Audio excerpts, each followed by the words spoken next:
Hi, good afternoon. My name is David, and this afternoon I am running game of For the Honor. So, For the Honor is a game by Quinn Vega. It is based on Firebrands or The King is Dead by Vincent and Mackay Baker. It's a game sort of inspired by things like the new series of She-Ra, where we will be playing a group of people in the fantastical land of Athera, and we will be playing through a series of little mini games to learn more about our characters and the world they live in. And this is the second game I'm running today, so my throat's already giving out a little bit. So once things get started, I'll hopefully be a little bit more quiet. But yeah, we'll be playing this game sort of to, as I said, mostly to find out like how our characters will interact with each other, what the world's like. This is a GMless game. I'll be acting as a sort of facilitator for this, but we'll all be cooperating together as players to make this game work. This game is being run as part of the Gauntlet online role-playing community. Specifically today, this game is being run as part of the Gauntlet, and I keep getting the name of this wrong, the Gauntlet Community Online Open Gaming, sorry, which is like almost like a mini con that we've organised as a few days where we just run a load of games and get people in and playing them. Anyway, that's enough of me talking. My name is David. I use he/him pronouns. I'm just going to quickly ask my fellow players to introduce themselves, and then I'll get us kicked off on what we're doing today. So I'm just going to go across in order I can see people on my screen. So Olivia, would you like to introduce yourself? Hi, I'm Olivia, and I use she/her pronouns. And I've never played this game before, but I'm really excited to play it. Brilliant, glad to hear that. Yeah, it's very good fun. I have played it once before, so I'm very much looking forward to playing again. Will, would you like to introduce yourself? Sure. I am Will. I use he/him pronouns. This is again my first Firebrands game, and I'm definitely excited to check it out. Awesome, thank you very much. And Treb, if you'd like to introduce yourself. Hi, I'm Treb or Rob. I use him pronouns. I also haven't played a Firebrands game before, but I am a big fan of the new She-Ra, so I'm looking forward to trying this. Awesome, yeah, thank you. Yes, it's, as I say, it wears its inspiration very much on its sleeve, and rightly so. I think it's a very cool little game. I hope it will. I say these Firebrand games are. I think it's probably fair to say take a little bit of getting used to, but I think they're quite also can be quite simple in their own ways. It's just a case of getting into the right mindset, and hopefully we'll. We should get there together today. Yeah,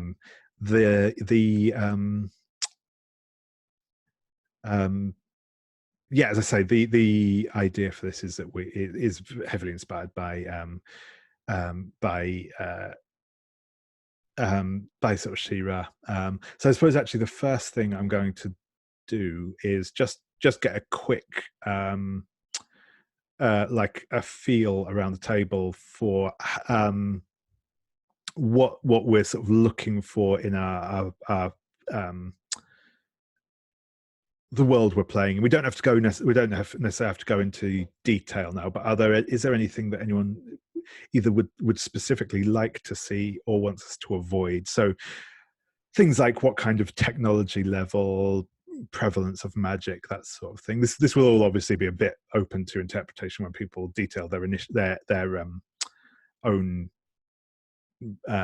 characters and backgrounds and the like. But I guess, are there any particular high points that people want to see in the world in general before we begin to kind of give us a place to start from?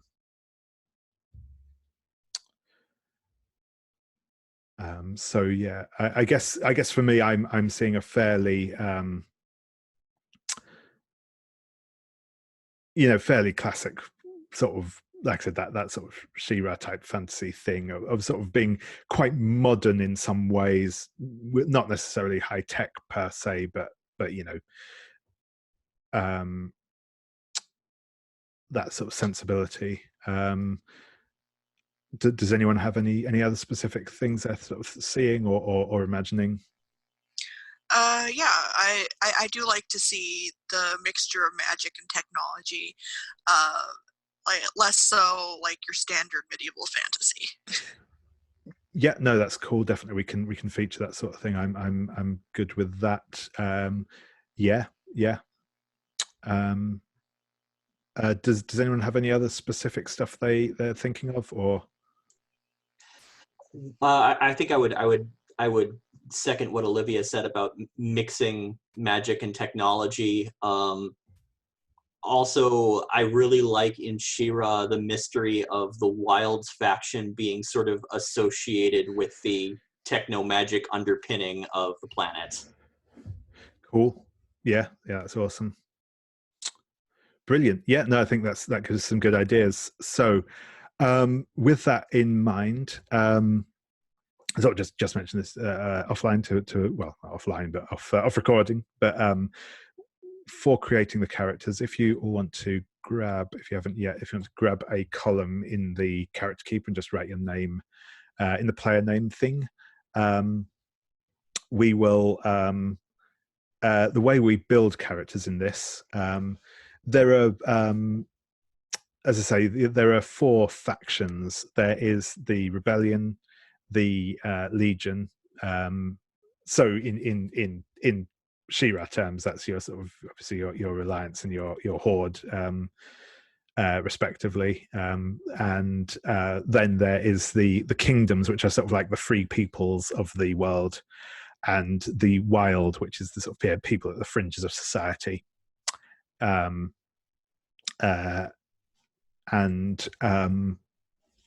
So yeah, we can each choose one of those. We can either specifically try and all be from different ones, or we can have some overlap. Either is perfectly fine. We don't need to. There's no specific requirements around that. Obviously, if we have you know, a Rebellion and Legion characters in, we're obviously going to see more of that conflict between them.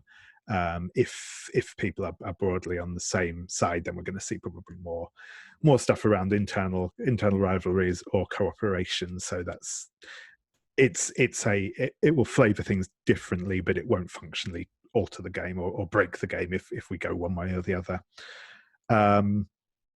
Once you've chosen your faction, then you can choose a couple of traits from that faction to flesh out your character. These are things that sort of tell us a bit about your character. You can choose a couple of abilities as well. This is like I said, there's a big list of these different abilities as inspiration, or you can choose your own. These are the things that your character can, if like your traits are like what your character is like, then your abilities are what your character can do. The things that they're focused on. And finally, your look, which is quite simply how your character appears. So yeah, I'm going to go through. I'll just get a maybe if we get a read on what factions people are thinking of first, and then we can kind of start nailing down some traits and abilities. What we're going to do is, as I mentioned, we will choose 2 traits each for our own character. Then once we've all got to our initial outline of our characters, we will go around and the rest of the players will pick a 3rd trait for each of our characters, and to kind of maybe swear them a little bit, or just to highlight bits that we're interested in seeing from them. But yeah, I'm going to go now. I have one. I'm going to go in character keeper order. Treb, do you does one of these factions call out to you more than the others? So myself, I'm thinking either Rebellion or Legion, but I'm happy to wait and see what other people are feeling like. Yeah, sure thing. That's cool. Olivia, how about you? Any of these factions stand out to you? I'm open to playing pretty much anything, although I'd rather not play Legion. No, that's cool. That's cool. Yeah, absolutely. I'd say yeah, if you're not feeling Legion, then don't feel under any pressure to choose them. That's not an issue at all. For myself, I think the time I played this before, I was a member of one of the kingdoms, so I will probably choose something different. But that's as far as my thinking goes. And Will, how about you? I think I'm leaning to something like Rebellion or Kingdom. Cool. That's good. Yeah. So I'm thinking then I might actually go for the wilds and play a sort of odd character from off in the fringes, because that's a bit different to what I did last time. So yeah, I think we've all got a kind of an idea of what sort of thing we might be wanting to go for. So if people want to take a few minutes now to just go through and start detailing out ideas for their characters, traits and abilities and the like, and then we'll come back and have a quick chat over what we've come up with, and do it that way. And we're not required to lock all the factions down, right? We can leave one of them blank. Absolutely not. If nobody wants to play a member of the Legion, we don't need to have a member of the Legion in it. They will represent at that point much more of an external threat, and it's much more about us dealing with them. If we have a Legion player in, then it's likely to play much more into that sort of like Catra dynamic, and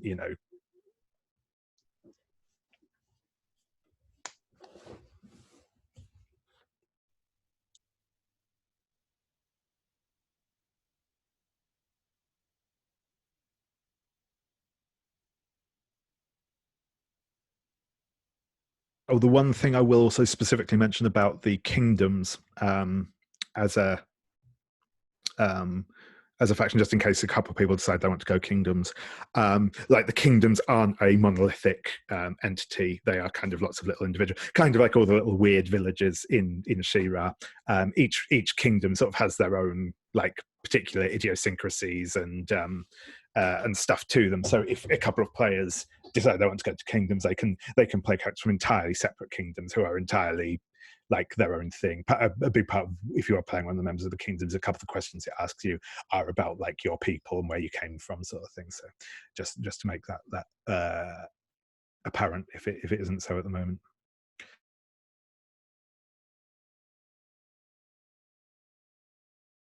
I just realized I muted myself just before tabbing out. If obviously if you have any questions, feel free to ask them while we're doing this. We don't have to sit in silence, but if we do sit in silence, that's also fine. We'll just get this sorted.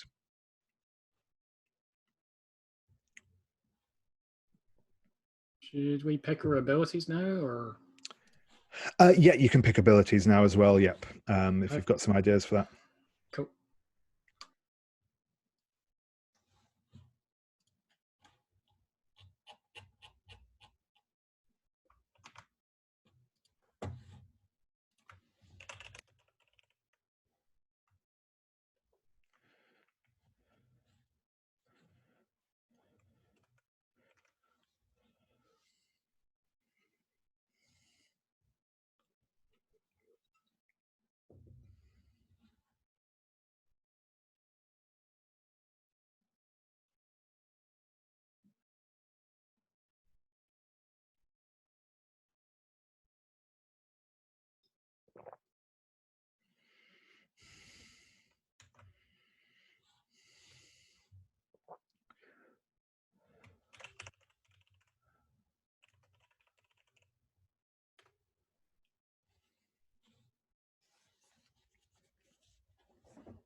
In Google Sheets, how do you like do a new line? Oh, it's I use this like constantly and always forget. It's Alt Tab, I think. It's either Alt Tab or Shift Tab. One of them will jump you to the box above the one you're currently in. The other one, I think it's Alt Tab, and I think Shift Tab jumps you up one. I have a feeling. No, it didn't work. I'm on a Mac.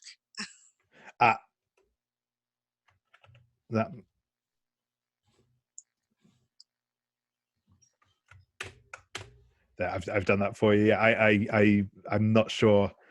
Excellent!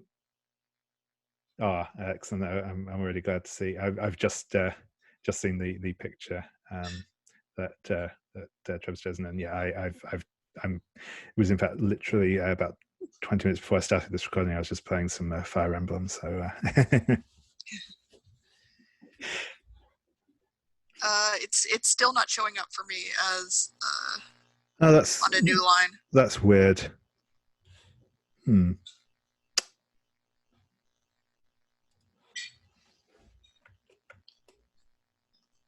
Oh, there it is. Yeah, cool, excellent.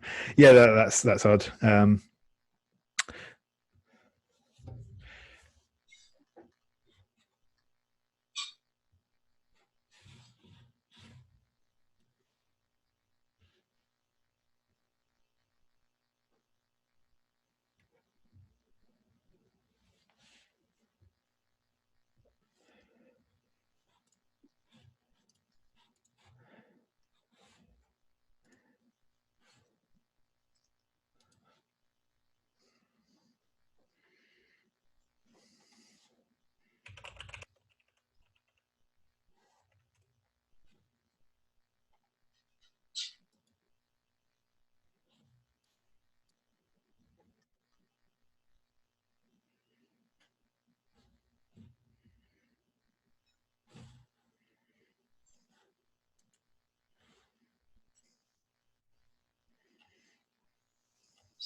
Cool.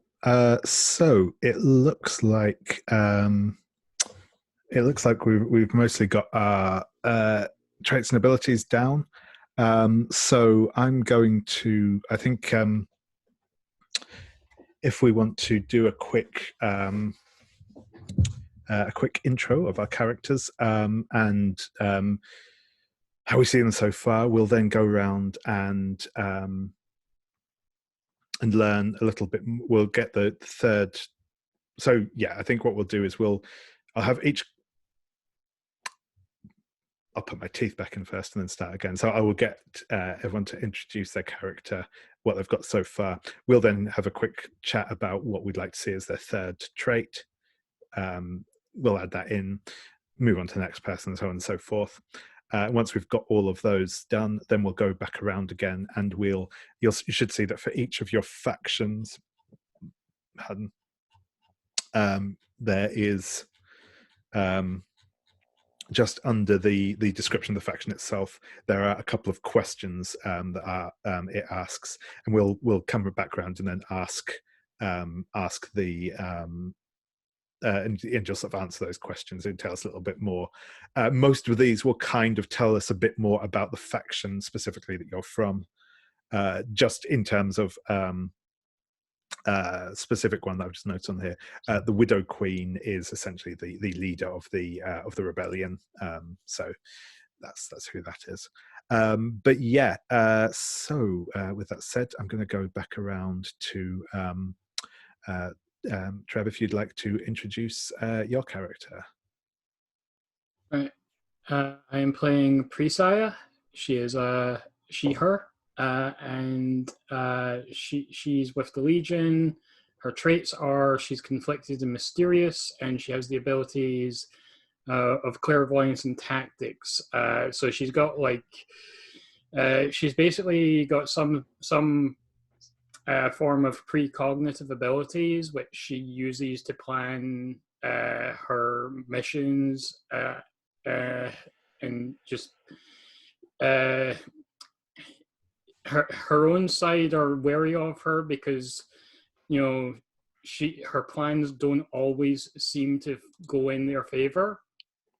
But she promises that it is for the greater good. Awesome. I like that a lot.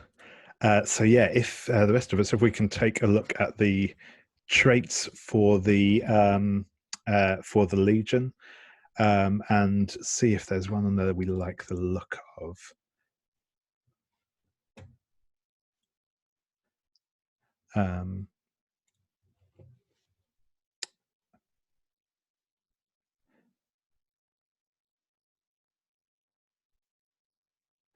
I quite like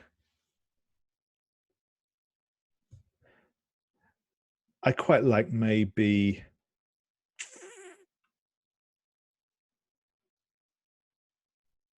I'm wondering about stubborn. What do people think?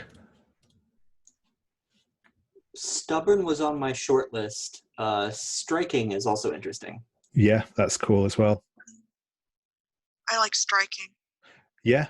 Let's go with striking. That's a nice choice. Is that okay with you, Trev? Yeah. Sorry. Awesome. Oh no, she's hot. The old curse. Excellent. So thank you. We'll as I said, we'll come back in a second and ask you about the questions you have about sort of the faction in general. But I said we'll move on to our next character. So Olivia, if you would like to introduce them. So my character is Inara, she/they pronouns, and that she's from the rebellion, idealistic and thoughtful, and has the abilities of telekinesis and acrobatics. And I'm just figuring out the look right now. So I found I'm going to base it off the picture I found. So multicolored hair, light green eyes, and a strange sense of fashion. Awesome. Yeah, that's cool.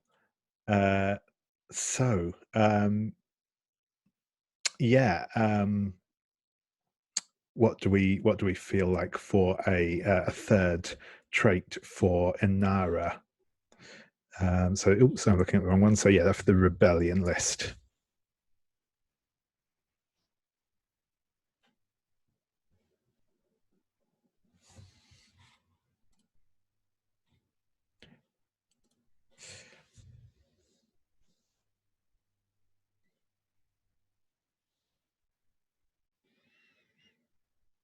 Fiery? Yeah, I can definitely see fiery. Yeah, that sounds good to me. Yeah, sure. Yeah. Unless anyone else had some other idea. I was thinking scrappy, but fiery is like a neighbor to that. So Yeah, definitely. Yeah, no, I think I think I'd agree that I think scrappy is also cool, but yeah, I think fire is probably one to go for. Excellent. And again, we'll come back to you in a moment to ask a little bit more about your relationship with the rebellion. So it's round to me. So yeah, the character I'll be playing today is Falcon. Uses he him pronouns. He is a member of the Wilds faction. The traits that I've chosen for him are arrogant and skilled. His abilities are his agility, and he's a trained spear fighter. He has like a big spear that he carries with him. Again, I'm going to go fairly close to the picture that I have for him. He's got kind of reddish hair, sort of messy, sort of just over his ears and into his face a lot. Probably always seems to be like being blown in the breeze slightly. As I said, has a long spear that he carries with him. Dresses in fairly utilitarian clothes, and yeah, has that sort of like that sort of piercing, that arrogant gaze to him, sort of thing that always looks like he's challenging someone when he makes eye contact with them. But yeah, so what do people like for a third trait for Falcon?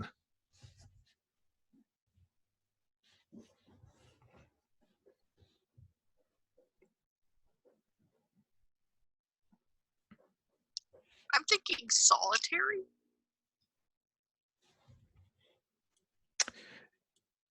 Yeah, that definitely seems fitting. How about the others? I was going to go with kind just to go against type, but sure.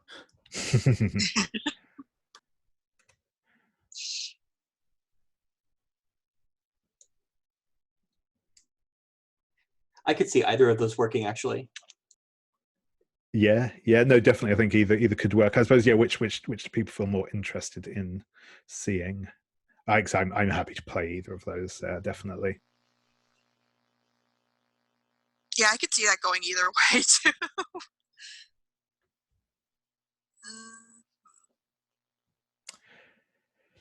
Let's go with kind, though. Yeah, sure thing. Yeah, sort of the classic heart of gold type. Perfect. Thank you very much. And last but not least, Will, if you would like to introduce your character. Sure. Unfortunately, I failed to escape my type, so I am playing Esfir, whose pronouns are they, them. They are the leader of one of the kingdoms. Their traits are radiant and apathetic, and they have their abilities are healing, which I am putting a strong mental emotional cast to, and illusions. They're kind of an oracle.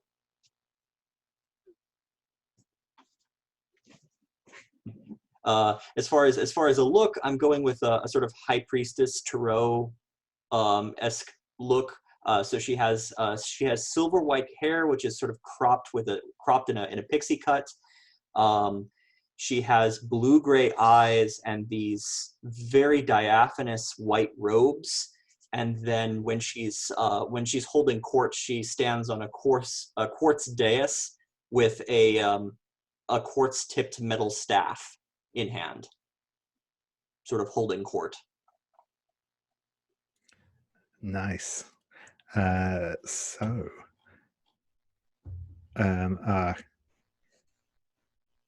Our third trait for Esfir.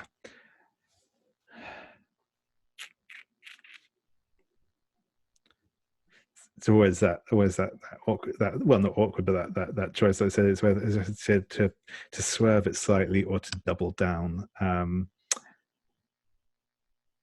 think blunt is fun. Yeah. Oh, yeah. Yeah, I like that. Yeah, that's cool. Yeah, no, I can definitely see that. Yeah, blunt. That's Yeah, it plays real well with apathetic. yeah.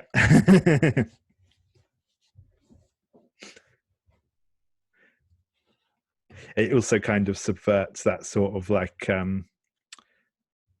you know, that sort of like hyper you know, hyper formal you know, yeah.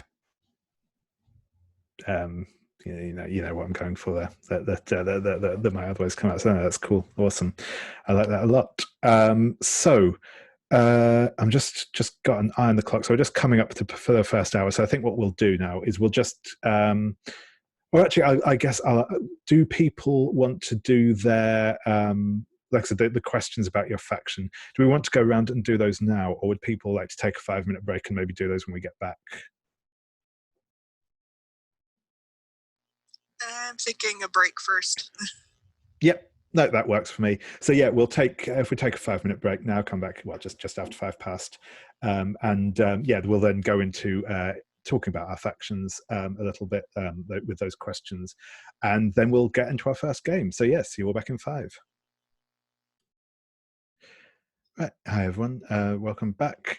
So yeah, we will. The last thing we'll do before we begin play proper is to just so there should for each of your factions there are just a couple of questions. We'll just go through and get your answers to those now to just give us a little bit more of a taste of like your faction and how you relate to it.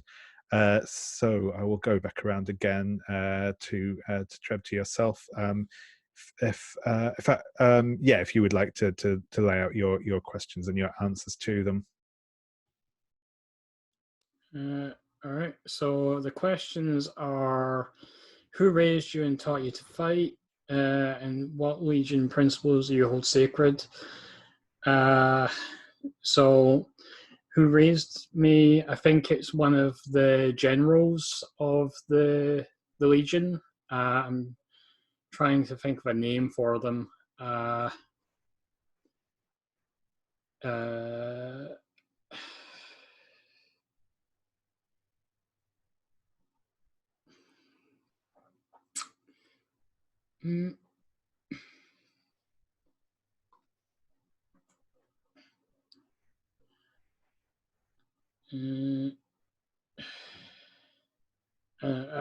Maybe somebody else can suggest a name for them.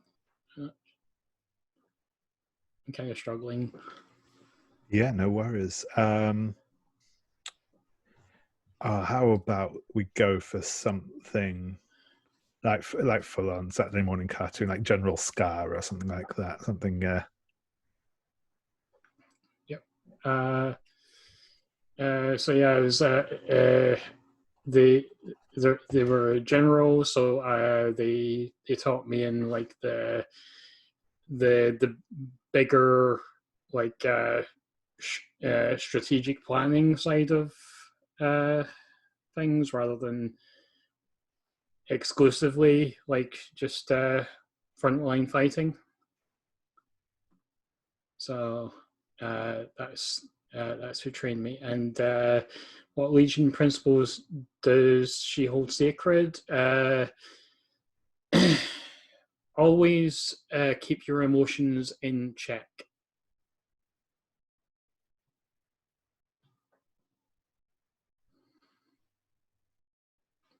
Nice. I'm sure that will not come up at all in this game. Brilliant. So, next. Sorry, it's still getting the hang of names. Inara. So my questions are, what was your childhood like, and how well do you know the Widow Queen? I'd say I have this idea that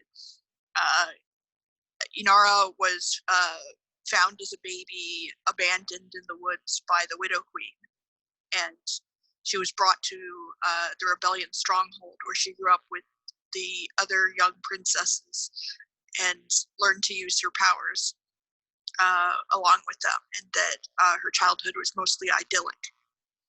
But the Widow Queen, despite having found her, doesn't really know her all that well.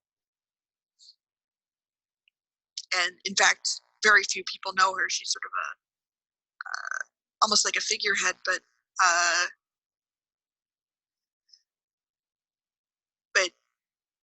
yeah, I think that works. Awesome. Yeah, I like it. So my questions are, what is the land you live in like? And what symbol do you wear to mark yourself? So I think that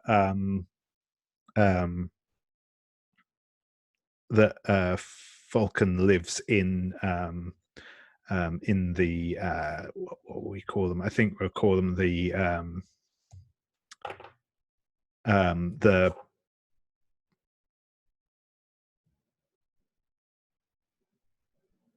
I think it's known as the Endless Forest, and as the name suggests, it's a large forested region. Lots of people living in like clearings in the woods, and the odd like treehouse village, that sort of thing. And I think specifically, and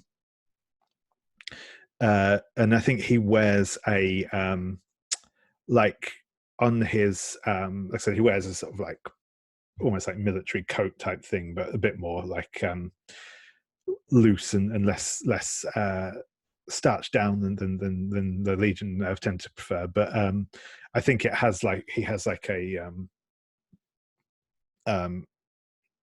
symbol of like a fist holding a dagger on it. That's like the symbol of the. I think they're just known as the wardens, and they are like a sort of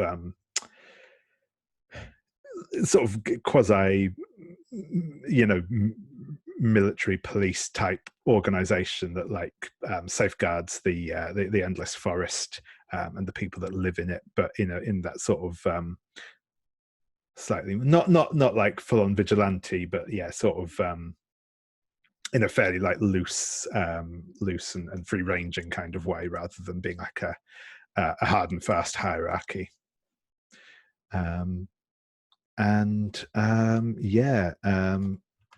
How about Esfir? All right. My questions are, what is your kingdom like? What practice binds its people together? My kingdom is named Promontory, and it is a sort of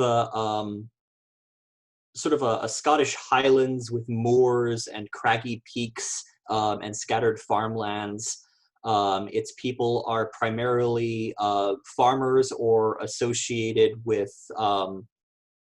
sort of herb lore, and the kingdom is known for its clarifying herbs and incense that are picked from the mountains and then brewed into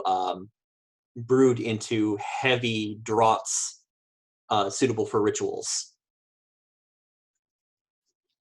So a lot of midnight festivals and passing the ritual cup around and such. Awesome, like it. So we are. We sort of got a picture of our characters, and at this point, only having a sketch of them is fine. We'll learn a lot more about them as we play through the games, which we'll start now. So the couple of things, just sort of general things about playing these games. Firstly, and probably most importantly, a lot of these games will ask us to introduce facts and details and all that sort of thing. Be aware that, like obviously said, we don't have we don't have like a GM, or there is no authority on this game other than us here. So always feel free to just introduce whatever you like when you're called upon to do so. There's no sort of wrong answers. If your answer might impact on another character, feel free to ask, hey, is it cool if we say that this is like that, whatever. That's great. Do so, but yeah, don't feel I guess don't feel like you need to be limited by unless it like directly contradicts something we've already said in a way that isn't interesting. Yeah, don't feel constrained by what you can bring in. By the same measure, don't feel that you have to always go for something completely off the beaten track and weird. It is absolutely fine to say the obvious thing. That's always a perfectly acceptable answer to something. As well, this will come up. We'll mention this specifically when we get into the games themselves. This is usually part of the rules for them. But most of these games will, like I said, they'll often be like a kind of a question and an answer prompt in there. And it is always absolutely fine if all you want to say is just read out that prompt or read out that answer as it's written down on the page without putting any more detail onto it. That is absolutely fine. There's nothing wrong with that. If you want to make things if you want to like spice things up a bit, if you want to change things slightly, that's also good. That's great. But don't feel that you have to do any more than read that out. If like the ideas aren't coming to you, and you can just pick something off and read it, and that's great. That's fine. No more than that's needed. Likewise, sort of following on from that as well. It will sometimes it will take a moment or two for people to come up with an idea, and that's fine. For the rest of us, we can give them that space. It often, and I know I am absolutely guilty of this, of like trying to fill in like any silence with words, but we don't need to do that. This was advice given to me by someone in a similar game the other week. So and I think it's very worth bearing in mind that if it takes us a moment of just sitting and thinking before something comes up, that's cool. We don't need to jump in on that straight away. I think those are all the kind of broad stroke things I wanted to say. What we'll be doing now. So there's an initial game. So if on your books, it's on page 8. It's called Discover Something New. And to start out with, I'm going to read through the instructions for this game. We'll do this for each new game we introduce, just to kind of get us in the habit and understanding how it goes. So the setup for this game is play this at the start of the session and play it by yourself. Let's say that this little bit we're going to do now, it's not going to involve any other character. It's only going to involve your character when it's your turn to do so. Conducting Discover Something New. So this is what we actually do. You choose an option from any section and then answer its question. Other players should also feel free to offer answers. These will introduce items, events, and actions that will give your story a starting direction and a driving conflict. By choosing an option, you are saying that it should be the beacon that each of your characters are working towards. Everyone should feel free to claim that the person, kingdom, or object is connected to their character. You could be the soldier leaving their old life behind, or maybe the keeper of an ancient sword, or the princess behind the magic gate. It's all up to you. And then by finishing the discovery, we take a few moments to think about how our character and our faction might react to this discovery. So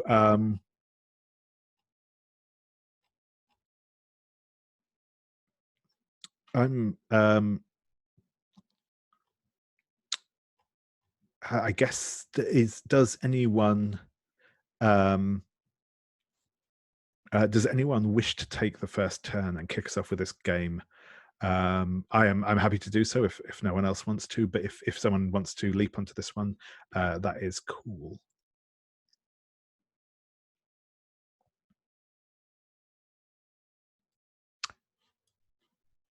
No, cool. In which case, yeah, I will take the so the way, as I should sort of, yes, I think I mentioned briefly earlier, but what we will basically do is once I'll start off our initial game, then we'll just go around sort of around the character keeper essentially. So I'll go onto Will and then back round to Trev and so on. Every time it comes around to you, you get to choose which game we play. Like I said, this first one is set. But we I will, once we've done this first one, I'll give a very brief overview of each of the other games, and then we'll start playing around the circle. So right, I am going to have a quick look through these various prompts.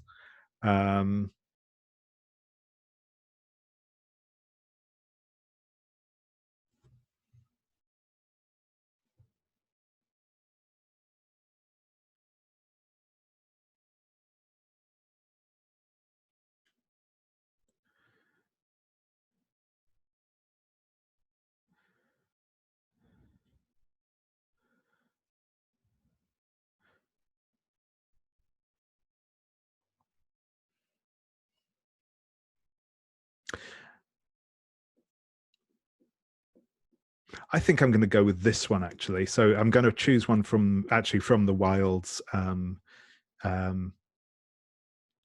list. So the prompt is a traveler from the rebellion is looking for help to track a traveler from the Legion who is in the area. Is it for the war or does it seem personal? So does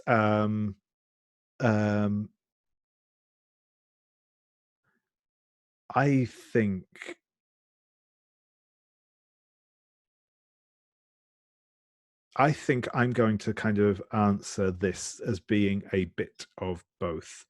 I think that the implication is that the reason the member of the Legion is in the area, and I think this probably will be somewhere within the Endless Forest, is here on a mission maybe, or at least certainly doing something official. But I get the impression that the person from the rebellion has a more personal interest in this matter. Does anyone want to add any detail or ask any further questions on that? What if the rebellion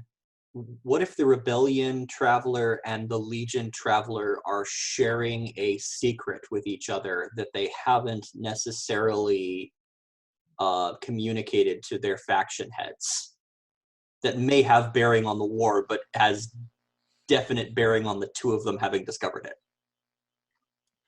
I like that idea.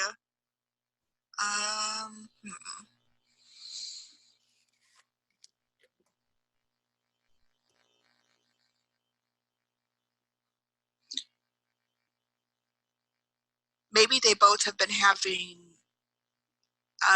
dreams about the same thing that drew them both to come to this place in the wilds, and that they saw each other there and recognized each other and were spooked and ran off, but they both feel driven to come to this place. Yeah, awesome. I like that a lot. That's really cool. That's giving us some nice stuff. I guess I'll ask the obvious question: is are these two, or are any of these two, Prescia and Inara? Sorry, I will get there with the names eventually.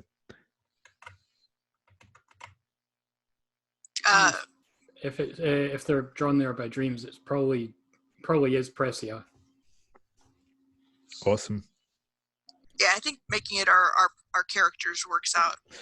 Yep, that's cool. Yeah, it seemed like the good chord to go for, but yeah, I just wanted to check in. Yeah, awesome. So I think that's cool. So we've got set up that both Inara and Prescia have been drawn into the endless forest by seemingly similar dreams. They've kind of lost at this point. They've lost contact with each other, but Prescia has come to,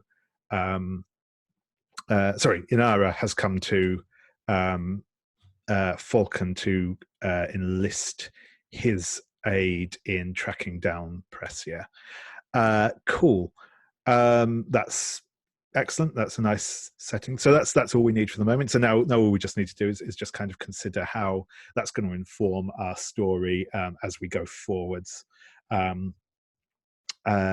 Like as we're sort of setting up scenes.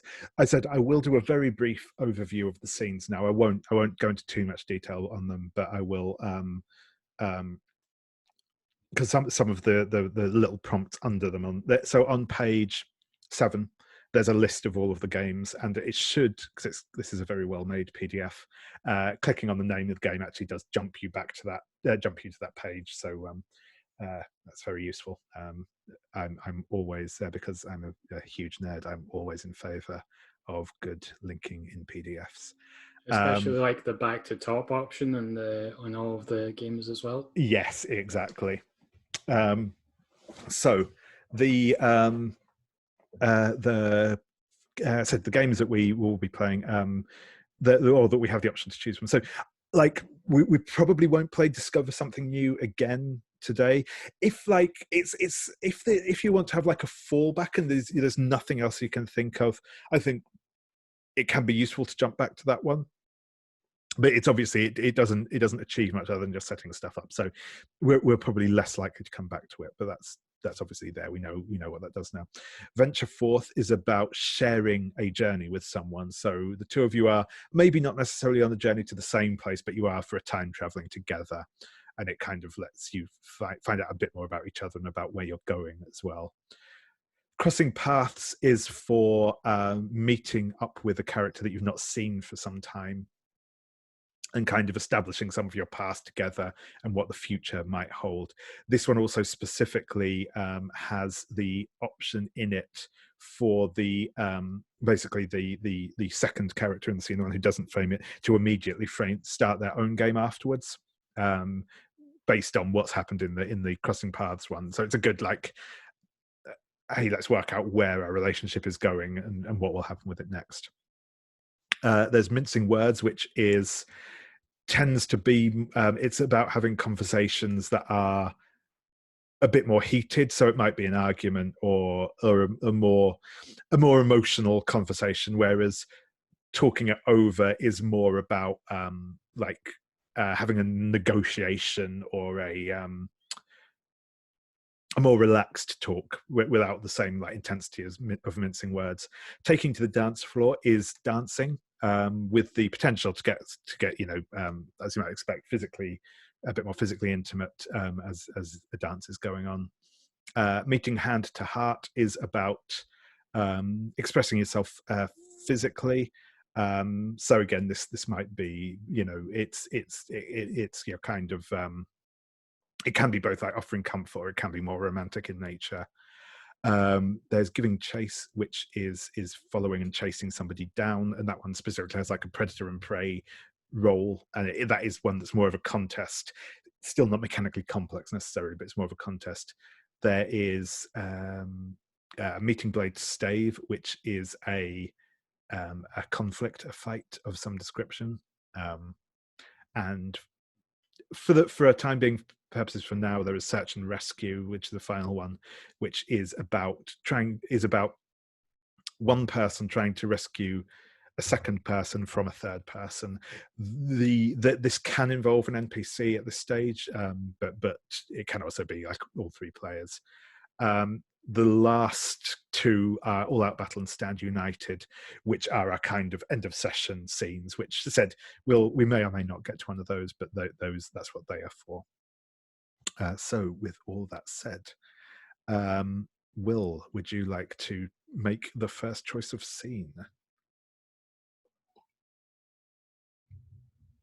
Oh, the other thing I will just make is that when you set a scene, it always includes your character. Most of the scenes will allow you to have one or more characters in them. Often one-on-one scenes are, I think, better suited to this, though you can include more than one if we so choose. All right. I'm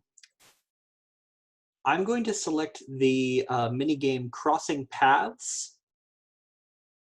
I choose one of the other players. I will choose Prescia. We are meeting each other now after having not seen each other for some time. Decide together where you're meeting. Choose one by agreement. I'm suggesting that we are. I'm suggesting that we are both in the area of the wilds where Prescia and Inara have been drawn.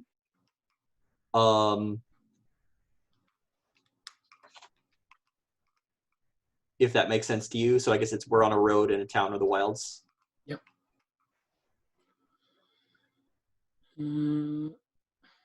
When did we last see each other?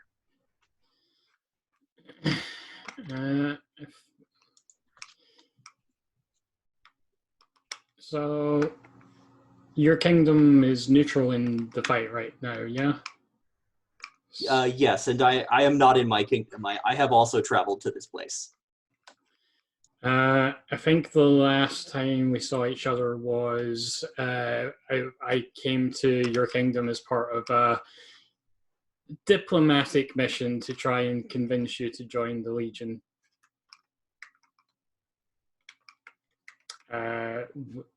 Which was, I wasn't the negotiator, but I was present. And it was, shall we say, more adversarial than diplomatic, really.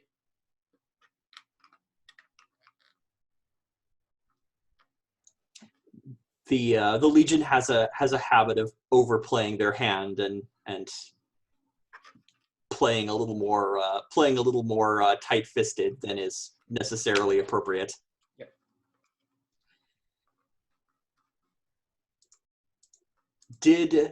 Did you act in concert with this adversarial thrust, or were you sort of current against it? I think I was trying to smooth ruffled feathers. Like I was the one who would step in occasionally to try and take the edge off what the negotiator had said.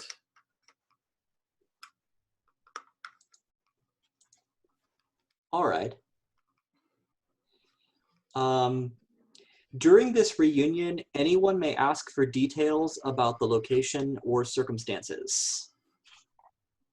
So there's going to be a series of questions that we answer. I ask you a question, you answer it freely, then you choose a question to ask me, and then based on my answer, you choose one of the closing offers. We can then migrate to a new game if we agree, or and then the turn continues, or we move on to the next turn. Okay. So I'll look at the questions.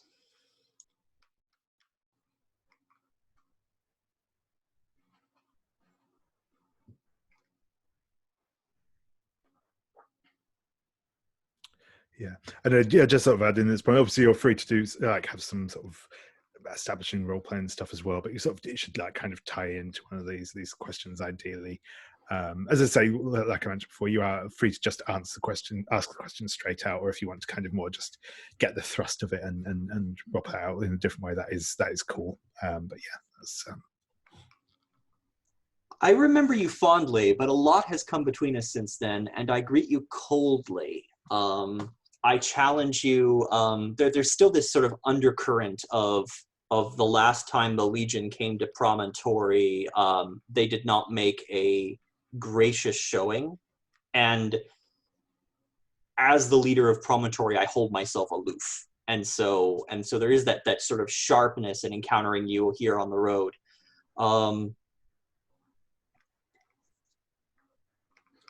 Do you try to reach out to me, or do you respond in kind? So, I think Prescia smiles, but you know, she's got like this sort of constant smile, basically, that's like more of a mask than like an actual expression of how she feels. But she just, it does seem to soften a little when she sees you, and she nods respectfully.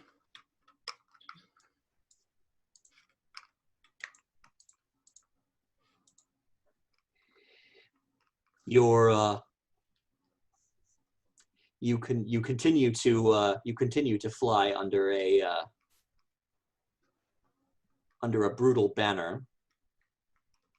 It is a shame that you still seem to associate yourself with associate yourself with those that do not have our best interest in mind. I think there is more to you than they provide.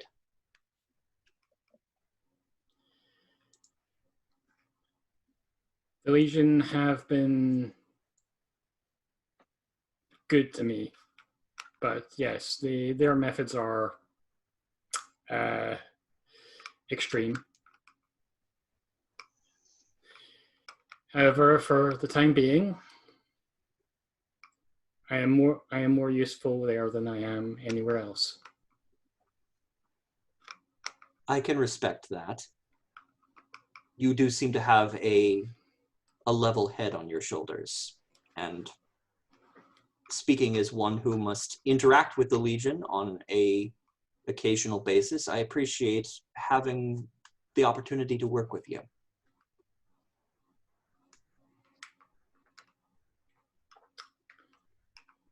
But what you seek, whatever you're here for, I do not know what it is, and I will not pry, but I have come here with a presage of deep concern.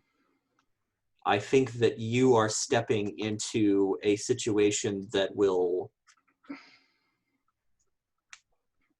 bring upheaval to many kingdoms. If there's anything I can do to talk you out of it, to go home, to leave this place undisturbed, I think it would be better for all of us.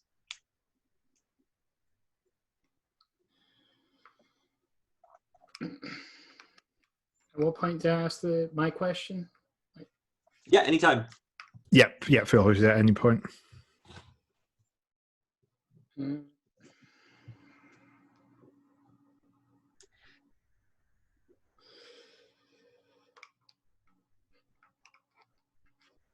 I think I'll continue a little bit, but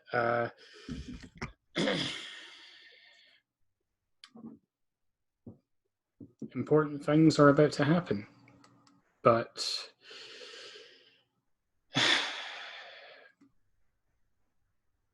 some things are too important to be left to one side or another.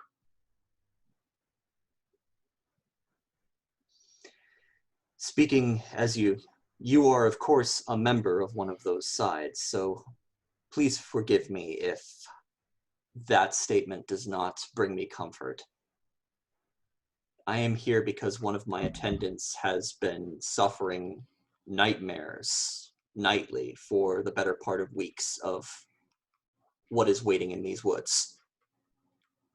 And I am here, I suppose, as that independent observer, as you may put it, to make sure that you and the your people and the rebellion do not cause us any more grief.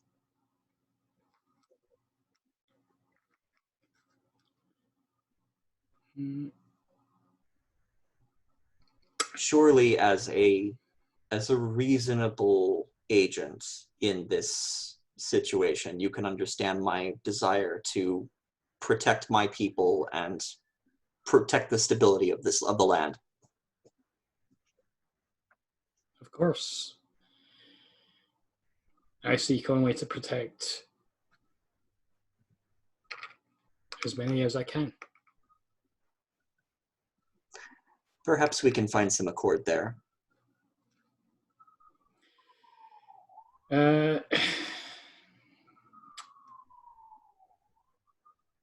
It's been so long that I'm sure you hardly remember me. Are you surprised by what you see?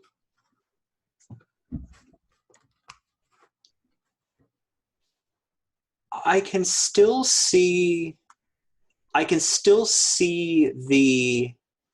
the calculating and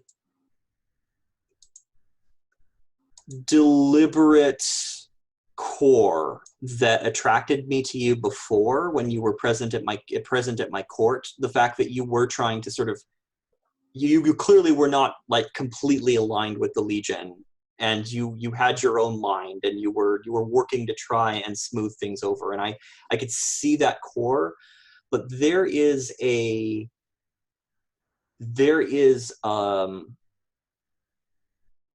sharp spine of agitation. Maybe it's come up from the dreams that you've experienced. Maybe there's some sort of obsession that is bringing you here. There's something about your recent past that is leading an edge or a tension to you, and that just is making me nervous.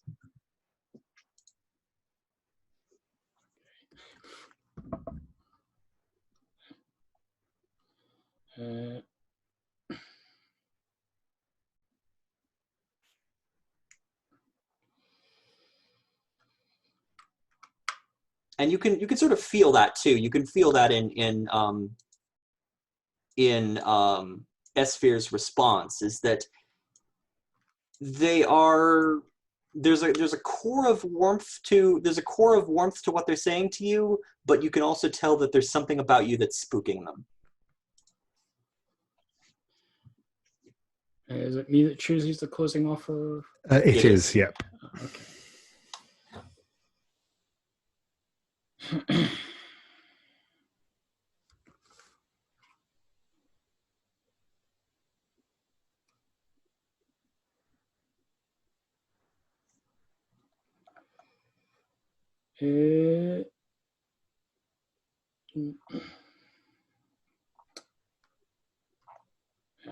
I'm trying to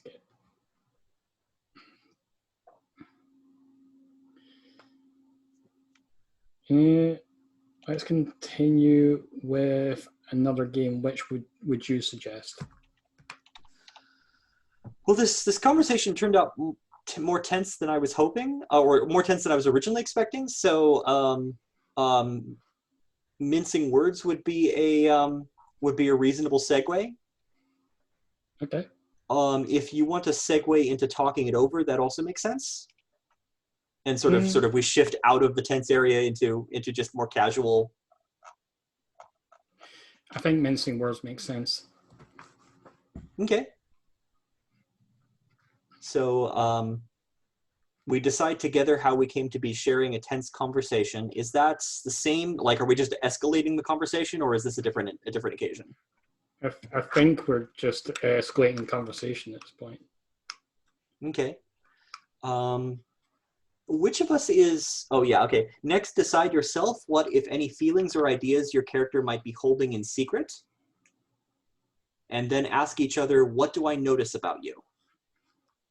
During the conversation, anyone may ask for details about the location and circumstances.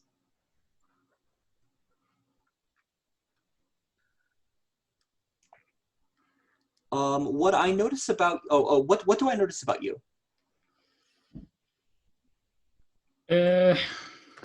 So there is like I said, she has this like constant smile about her, but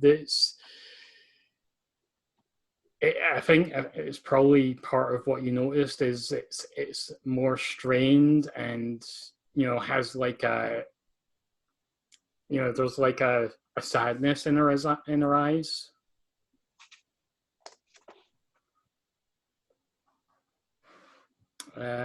What do I notice about you?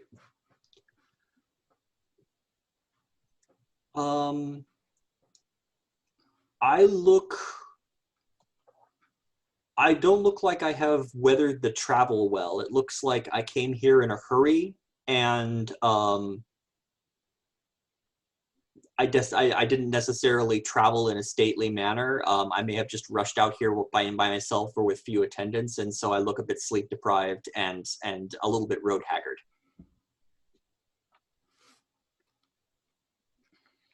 The character with the most to hide begins, and if we can't figure out who that is, we flip a coin. I think that's probably me, just by the way I've been playing the character. All right.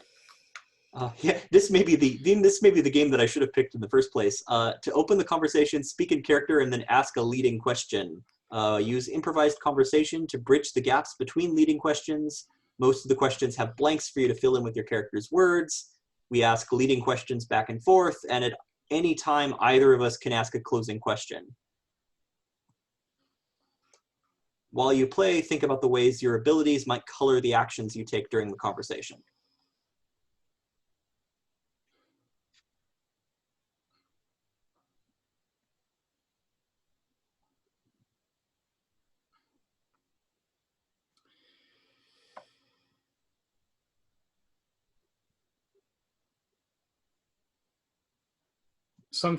Okay, so speak in character and then ask a leading question. So we've been speaking in character already, so I'm just going to say something you say touches the feelings I'm hiding. Do you notice my surprise or do you breeze past it?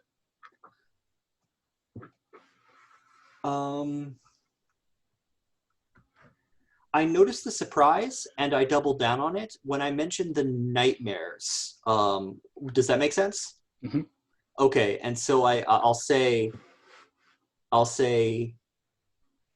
have you been having nightmares? Do you have some clarity that you can share on why it is you're here?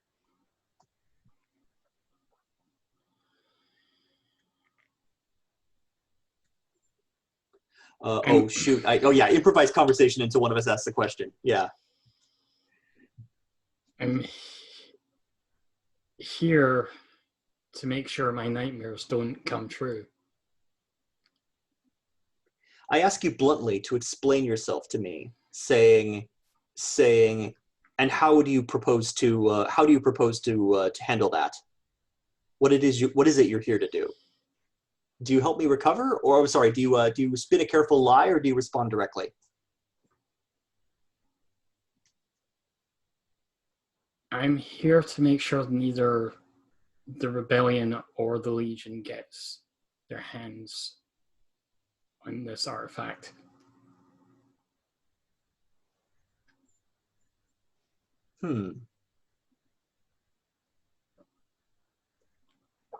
Interesting. I believe I approve.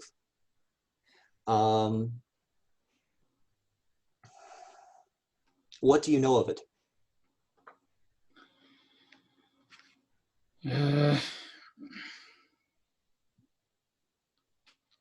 This artifact that many apparently seek.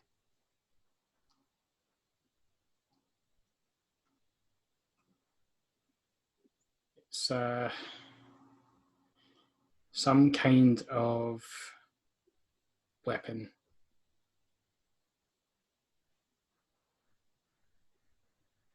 It's a much destruction. I know you have a keen mind. I know that your powers of clairvoyance are peerless.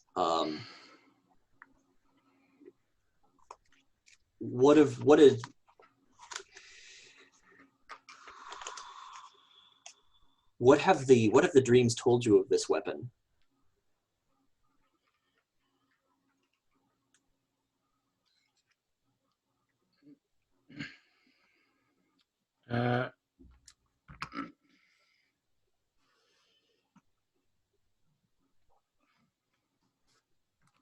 And I keep asking blunt questions, but whenever you want to turn that around with a leading question back at me.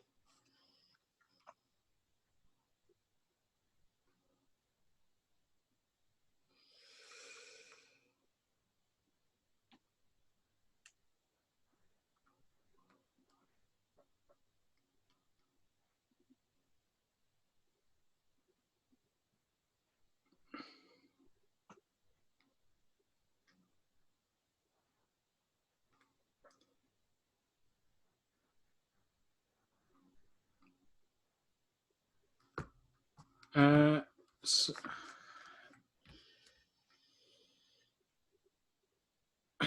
all I know is that I didn't see who gets the weapon, but regardless, it will harm both sides if it is used. There are things buried in this earth that should never be unburied. There are great evils of the past.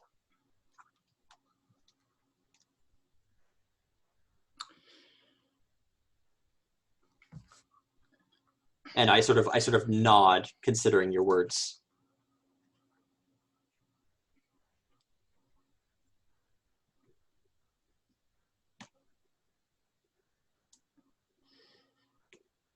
You do realize, of course, that if you representing the Legion pursue this weapon, there is a real chance that it will be taken from your hands.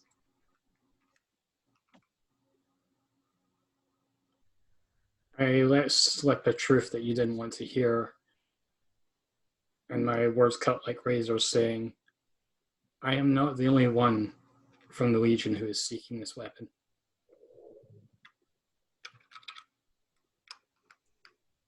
I am not trusted.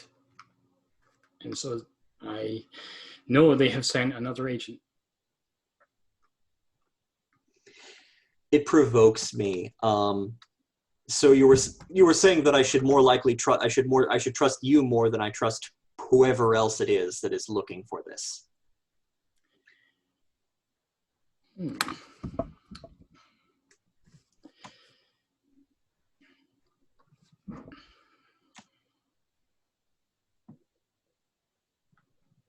Is that the dilemma that you're putting to me?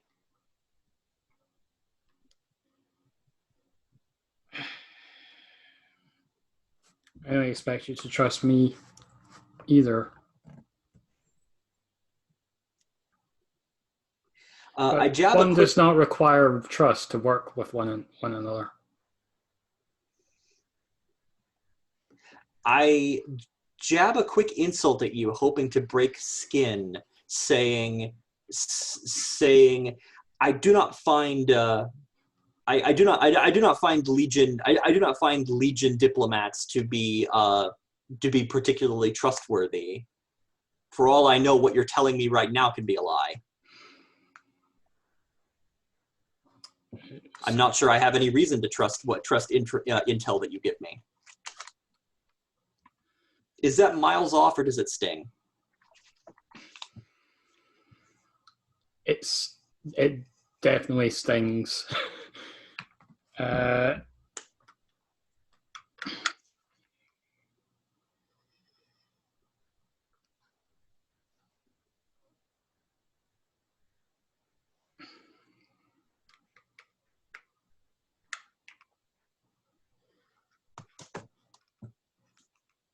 I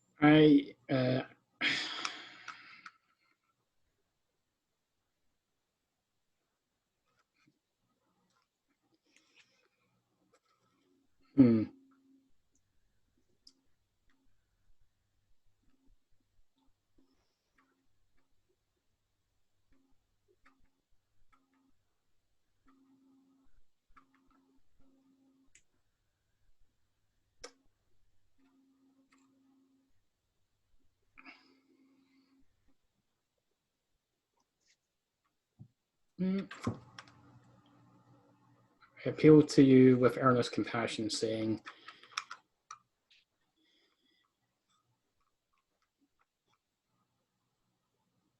I tried to make things work when we came to your kingdom. I tried to be better.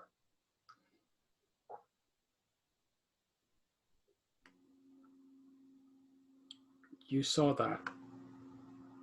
I am trying to be better than the Legion.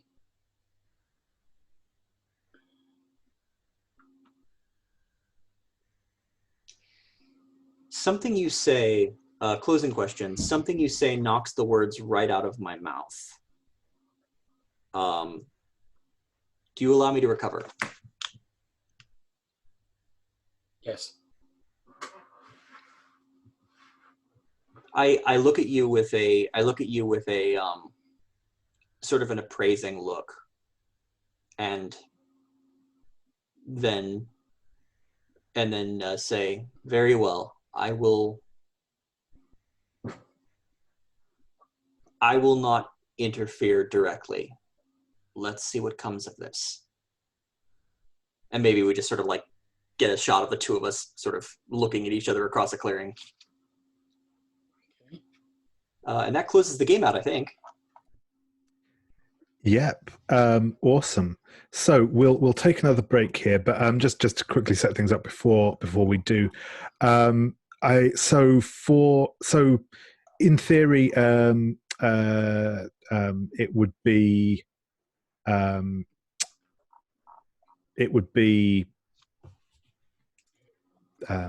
names again. Precia's scene to set next, but I'm aware you've obviously just had quite a long scene, so if you'd rather take a break and we move on to Inara, that's also cool. Yeah, we just had 2 games basically. Back to back. So yeah, that's cool. So yeah, we'll take a break here. I'll just stop recording. Or pause. Cool. Well, welcome back, everyone.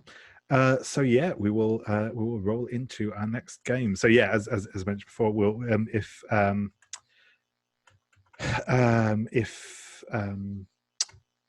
you would like to kick off this one, Inara, and like also don't feel like the other thing I didn't mention specifically before, but well now that we're sort of in it, don't feel that like we don't have to what's the word I'm looking for? Don't feel that you like can't bring in like say Athera or Prescia, because that kind of sort of like doing something, because we can always just kind of like backfill whatever's happened between then and now, sort of thing. Don't feel too constrained by timeline stuff. So feel free to go with whatever you like and whoever you like in it. I think my idea for this is to do venture forth with Falcon. Yeah, that sounds good. So for venture forth, I will just quickly scroll to that.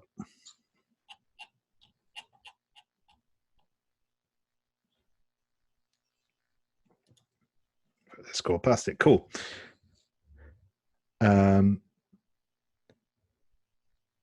So yeah, for venture forth, we for the setup for this is we decide with our chosen partners where you are traveling and how you're going to be traveling together. Then we ask each other, what do I notice about you? And like most of these games, during this journey, anyone can like pipe up and ask for further details or about where we are or what's going on, or the landscape, that sort of thing. So yeah, I'm going to presume that we are traveling the endless forest together. Yes. Yeah, cool. And again, we've already kind of established how we're going to be traveling together, in that you'd sort of sort me out as part of the like my initial establishing thing, I think. So I think that probably covers everything we need from there, unless there's any other details you want to add. So yeah,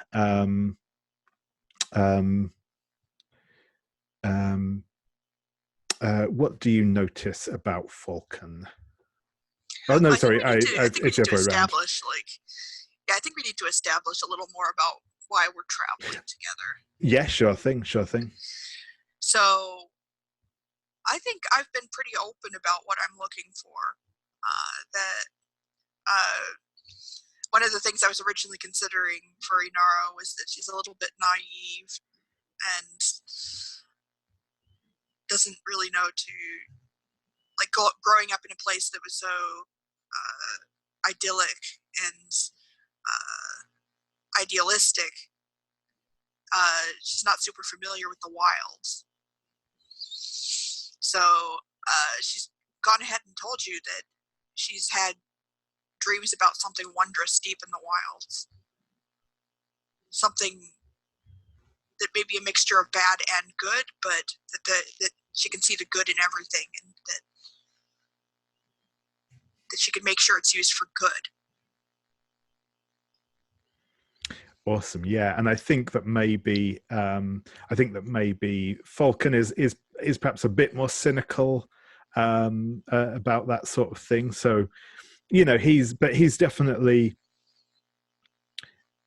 I think he's definitely got that if there is something out there hidden, then it's probably a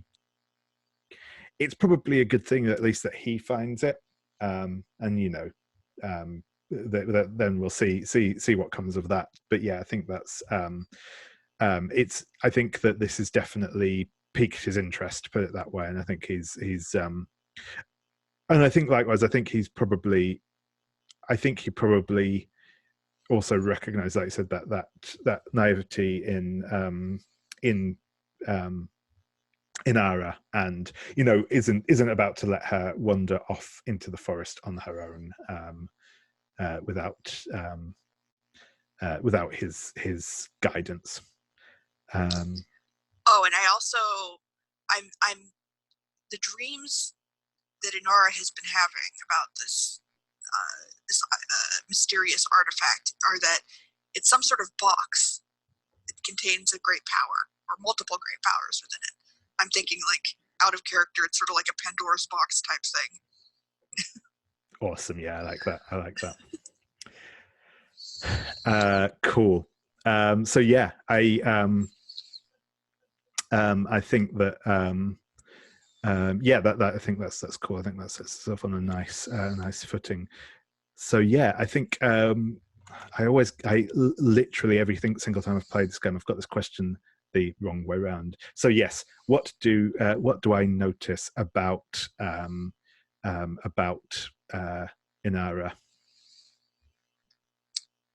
Well, you would notice that she's very unfamiliar with the wilds and not very sure on her feet there. Although, actually, she's more of an acrobatic type, but she's unsure of of this particular terrain. She's not used to the forest this dense, and she seems a bit scared that she doesn't really want to admit to herself. And so, what do I notice about you? Yeah, so I think that you notice that Falcon is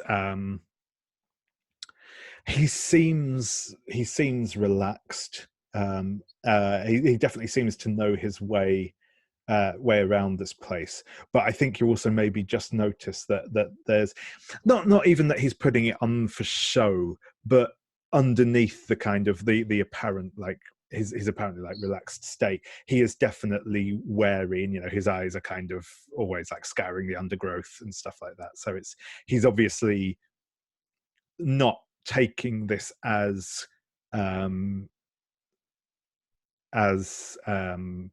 flippantly as he might seem. He's definitely concerned there might be something out there that's dangerous. Yeah, cool. What do this part of the Endless Wilds look like? What are the how dense are the trees? What kind of trees are they? How sure is the path? So I quite like the idea that this is one of those bits of the forest where it's a lot of like conifers. So it's they grow quite close together. There's some fairly dense parts, but there isn't much actual foliage on the and branches and stuff on the lower sections of it. So it's relatively easy to sort of thread between the trees, and there's a lot of like a lot of undergrowth in the terms of things like bracken and stuff growing up in between them, but not like kind of dense thickets or anything like that. And I think there is a faint path through here, and it's obviously it's a bit more flattened down. There's bigger gaps between the trees, but it's still it would be difficult to navigate it if you didn't know your way around. And there's probably quite patchy light in here as well. It's probably quite gloomy in general because it's quite heavily forested above. I'm thinking Inara is used to like having trees with branches much lower to the ground, so she can escape up into a tree if necessary. But the branches aren't really within reach easily. Although she could probably, if she focuses enough, could use her telekinesis to get up to one of the branches, but she probably doesn't want to because it looks creepy to her. Yeah, cool. I like it. So for conducting the journey itself, to start the journey, the one who is least familiar with the land through which you travel asks the question of another player. Then we just take turns asking questions. Obviously, that would definitely be Inara. Yeah. Obviously, as before, if a question fits a general action we want to take but doesn't fit the context of our journey, we can reframe it to fit better. Again, think about how our abilities might color what we do during the game. We can basically go around up to 3 times, but at any point after the first time we've both been around, anyone can choose to ask one of the closing questions instead. So yeah, feel free to start us off.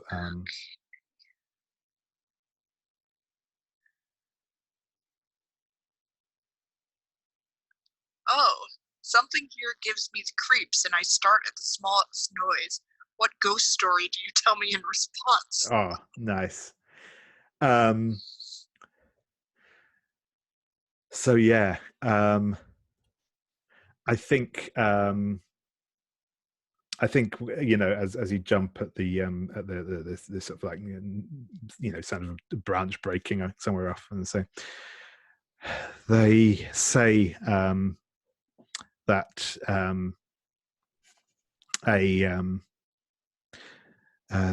that someone once thought that they could fly over the forest, to avoid it, but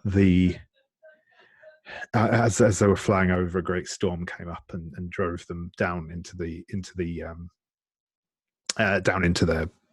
canopy, and they were stuck up there, and they couldn't take off again because the canopy was too dense. But they couldn't get back down to the ground either safely because there was no space for them to spread their wings. And ever since that day, their spirit has been haunting the trees, darting down to grab unwary travelers and take them back up into the canopy so that they can have some company again. And I think at that point he just starts to walk away, without kind of looking back.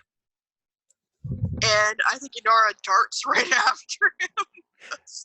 That creeped her out. and he'll then just shrug and say, "Of course, that was a deer." Just sort of nodding off.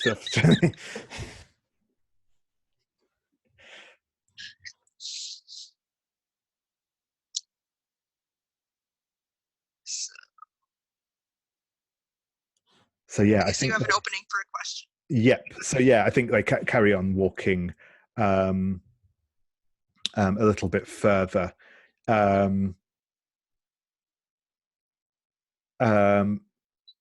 think actually to kind of mirror what we just said, I think that I'm going to say we suffer a hardship together.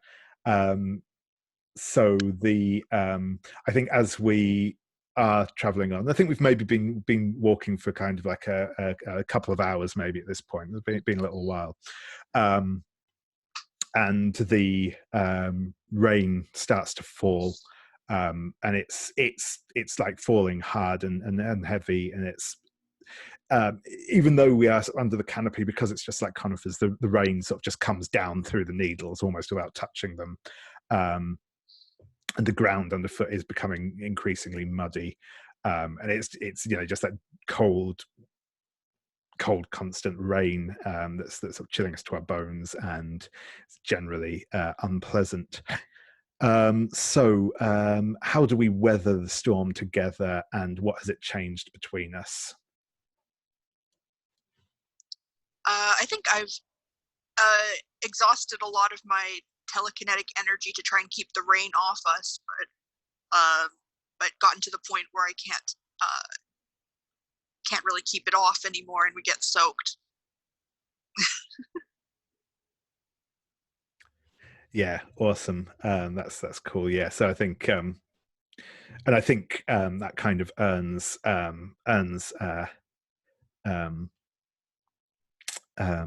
definitely earns Inara some grudging respect from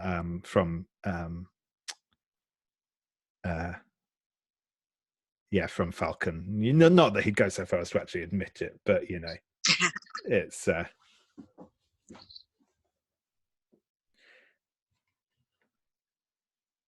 Okay, let me look at the questions.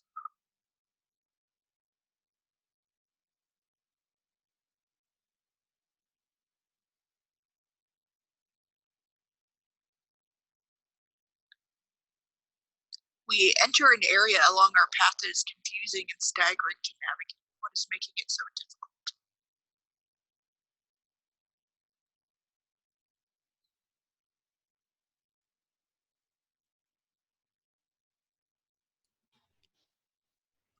That's a good question. I think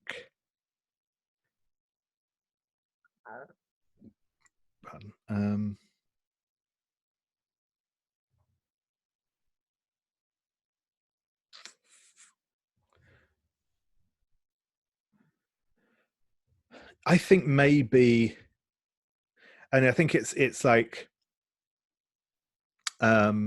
maybe it's caused by the rain, or maybe it's something more mysterious. But I think that as we are traveling on again through the forest, a mist has started to rise out of the forest floor, and it's making it difficult to see more than a couple of feet in front of us. It's doing that thing where it kind of muffles the sound, so it's kind of almost difficult to kind of for us to keep together. I think maybe Falcon has offered his hand to Inara to help guide her through. And he's kind of feeling the forest floor ahead of him with his spear to kind of gauge where the path is, but it's definitely slowing them down. And I think there's maybe I think it's definitely slowing them down. I think it's making it harder going than it otherwise would be. And definitely this is making Falcon more on edge than he was before. I'm thinking at this point that Inara shivers, not just from the cold, that this is something that they remember from one of their dreams. They remember mists that were almost impenetrable, and a sense that there's something else in the mist, waiting, watching.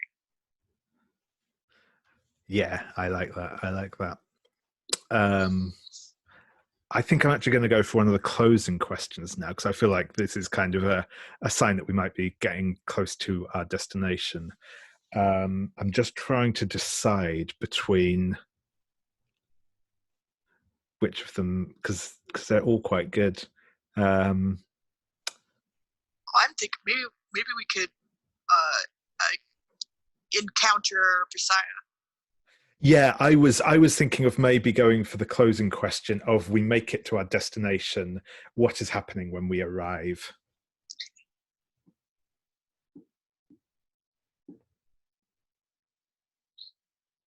So yeah, I think if that's the question, then we come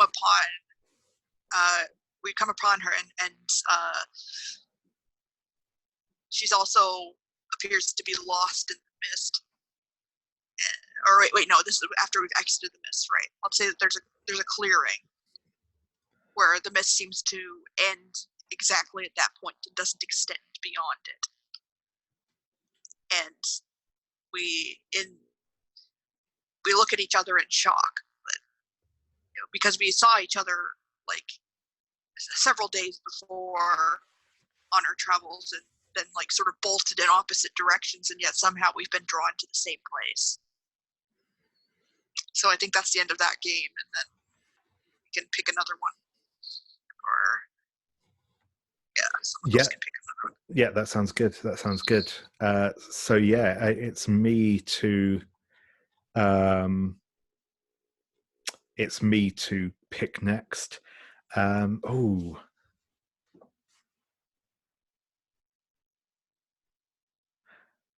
I'm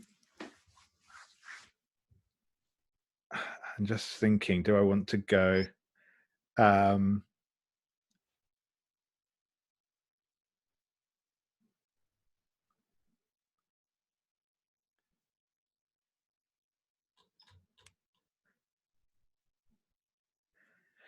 I think actually I'm going to ask. So I think I definitely want. I think my next game is going to be one played with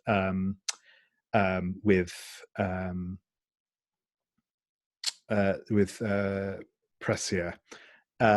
So I guess my sort of question, the two I'm looking at are either giving chase or meeting blade to stave. So obviously giving chase is, as the name suggests, a pursuit of some kind. Meeting blade to stave is a duel or other conflict. So do you think that if I establish that like maybe when we come onto the scene, Prescia has just like got hold of the item, the box. If Falcon confronts her, would her sort of inclination be to stand and fight or to try and escape?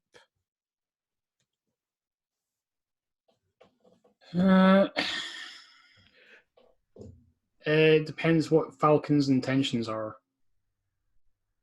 with the. Cool. Yeah, I mean, I think definitely to take possession of the box, though possibly not for his own, possibly more just for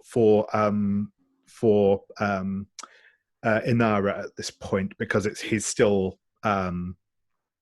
he essentially considers himself to be working for her at the moment. Let me just look at meeting blade to stave. So yeah, and I think the importance with meeting blade, so it won't necessarily.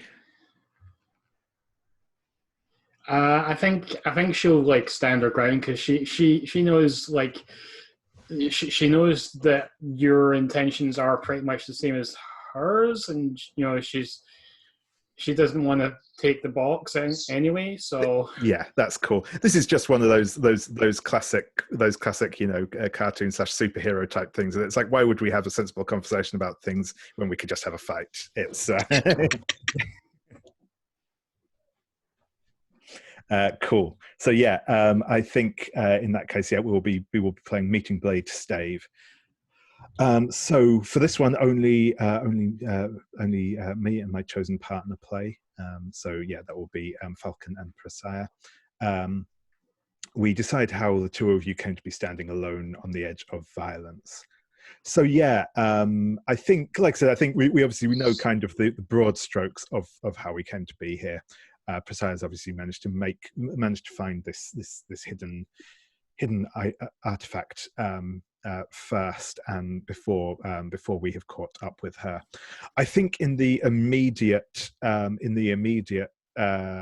of the moment, having seen the person in sort of imperial uniform with holding this, which is the thing that they're obviously here for,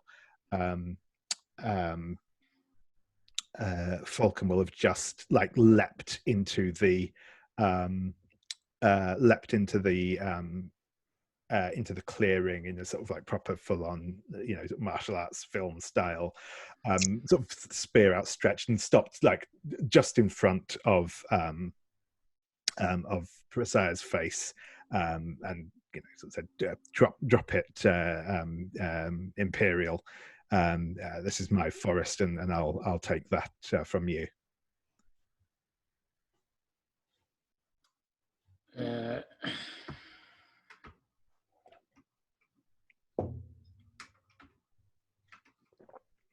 I think she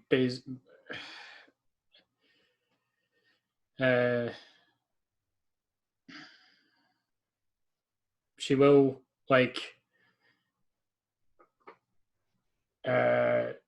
drop it, but put, toss it aside, away from out of reach. Awesome. So yeah, we've kind of got our scene set up, and I like the idea that the kind of this mist is still sort of encroaching around the clearing, so we kind of lose sight of the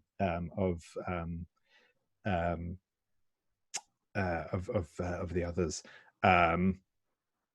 So we do the standard as well. So what do I notice about Prescia?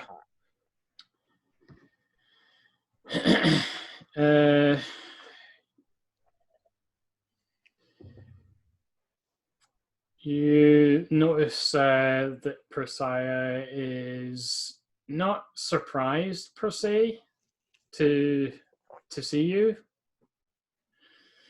and has like a look of focus and determination about her. Cool.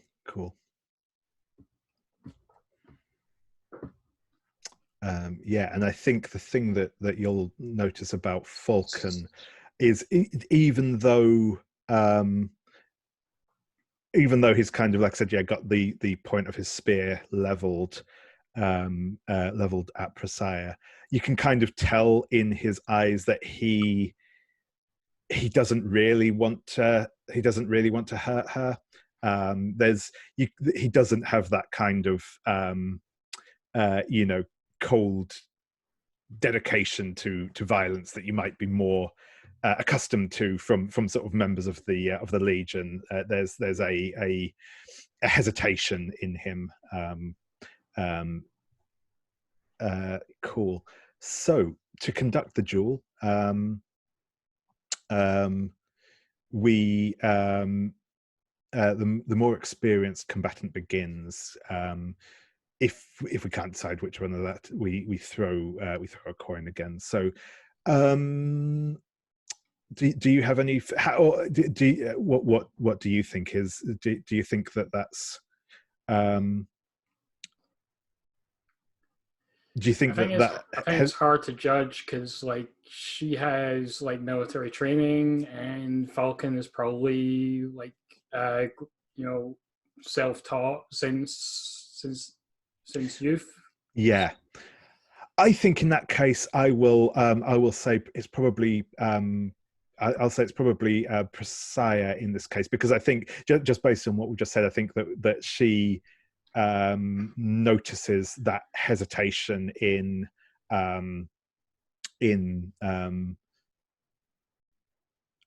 in Falcon's eyes that he's maybe not quite as used to using force against other people as he might like to kind of project. So I think that counts.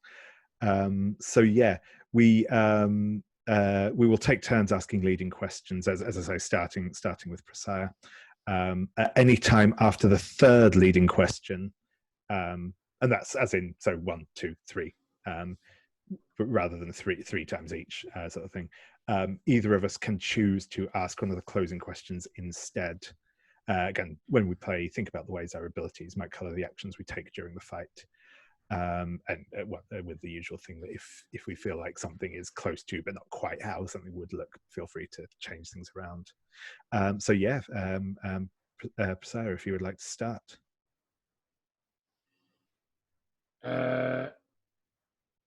So I'm just going to set this up with a bit of narration. Of course, yeah. So I sort of bat your spear out of my face and roll away and draw my sidearm, which is it's like a revolver, but it's got like a glowing energy cylinder instead of a normal thing. And we circle, powers crackling, arms at the ready. What do you say to me?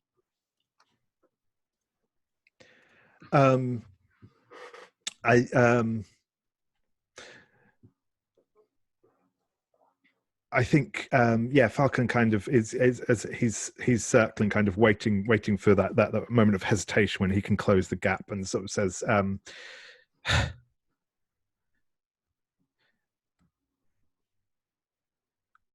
what are you?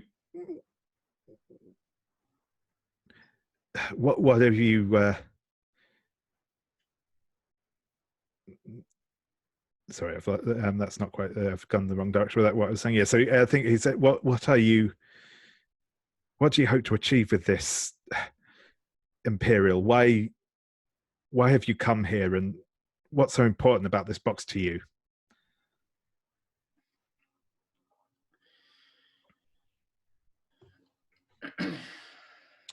What's important to me is to make sure no one gets their hands on this. I intend to bury it or destroy it if I must.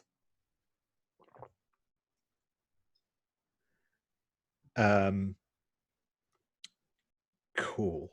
I think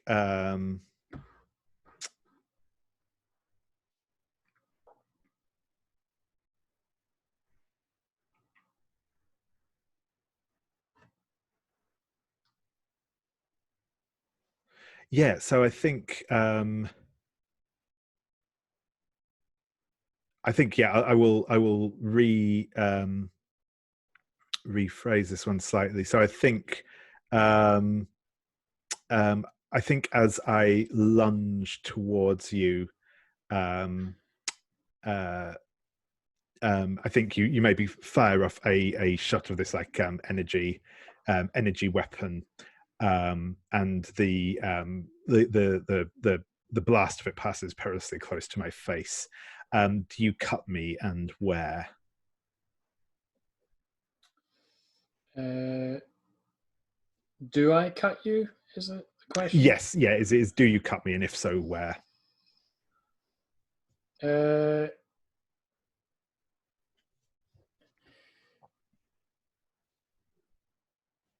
I think it's I think this weapon, like the energy it puts out, is like the batons they have in She-Ra. So it's more of a stunning weapon, really, but you still feel an electric buzz past your face. Yeah, cool. Maybe it kind of singes a little bit of his hair as it goes past, but yeah, and he clearly kind of jolts aside from it. Nice.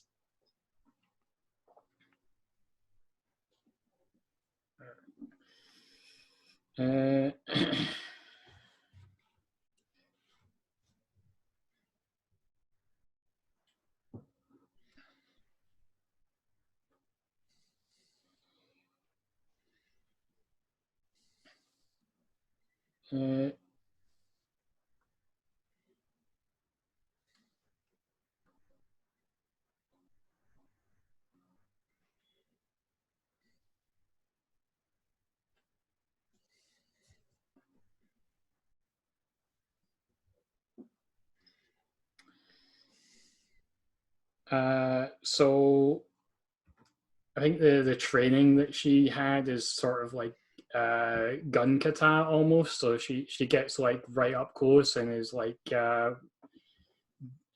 fending off your spear with like maybe a sort of light bayonet that comes off the tip of her gun, and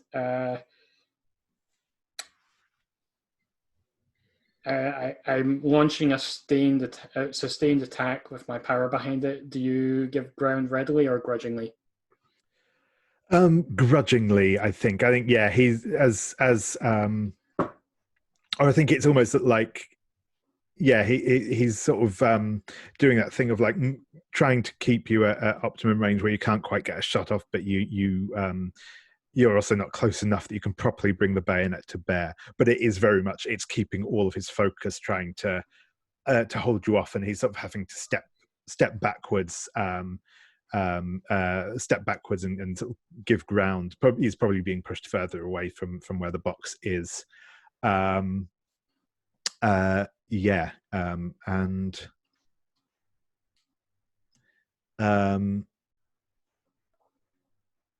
yeah, no, I think I'm going to say that we lock up, and your mouth is near my ear. What do you say?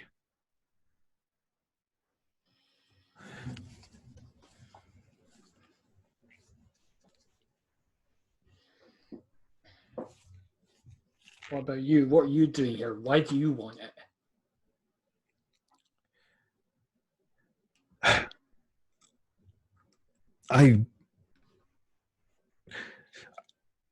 I'm helping the princess. She seems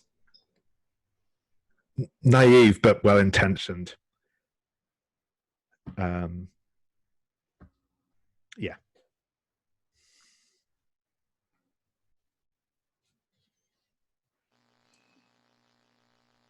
At that point, does Prescia notice that I'm there? Nope. So probably in the background, I'm probably like inching closer to the box.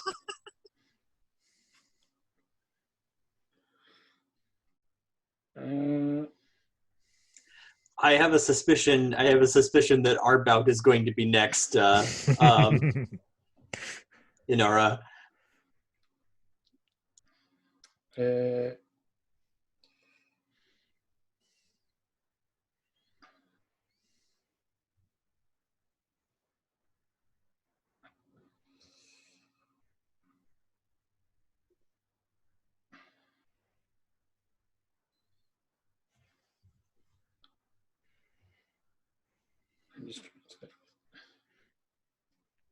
That's okay. And obviously, you can also go to the closing questions now if you wish. We've had more than 3 back and forwards.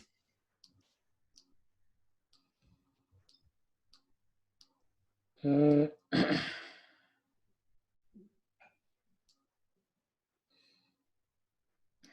take a chance and it gains you the upper hand. If you continue your attacks, you will knock me out. Do you continue, or do you allow me to step back and recover myself?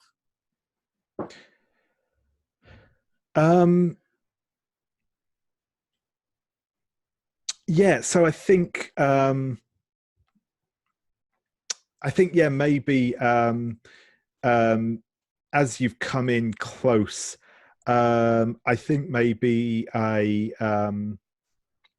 kind of hold my get like my grip on the spear, like both hands almost together, and just like push up under the gun you're holding and flick it backwards out of your hand, sort of slam you round with the butt of the spear and knock you to the ground, and then flip the spear back around again.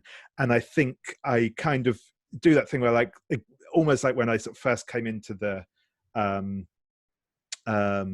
into the clearing, where I kind of drive down with the spear, but stop at the last moment, and then just lower the tip of the spear to the ground. Yeah, I will allow you to recover yourself. Okay. Cool. So yeah, that concludes that scene. Or well, I suppose it doesn't necessarily. It depends. It depends what you sorry, I forgot the closing questions don't necessarily stop it. So yeah, you can. I suppose. Do you think at that point does Prescia sort of concede the fight, or is she going to keep coming? I think she's been disarmed. She's not going to fight without a weapon against somebody with a spear. Sure thing. Yeah, no, that's cool. So yeah, in which case, yeah, we will conclude that scene there.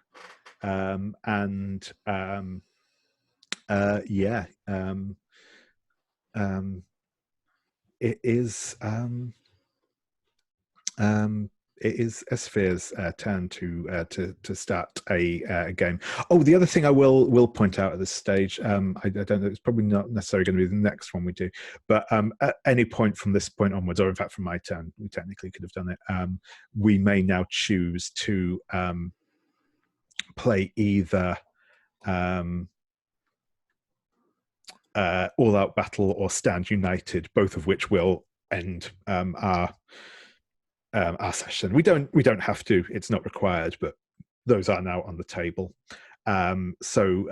Yes, but anyway, that said, Esfir, would you like to choose the next game? Certainly. I'm going to so Esfir is in same clearing, different portion of the clearing. Mist is occluding everything. Esfir is going to confront, waylay, and oppose Inara. How amped do you feel this is going to be, Olivia? Do you want this to be mincing words so that it's basically a challenge of words, or do you want this to be actual combat?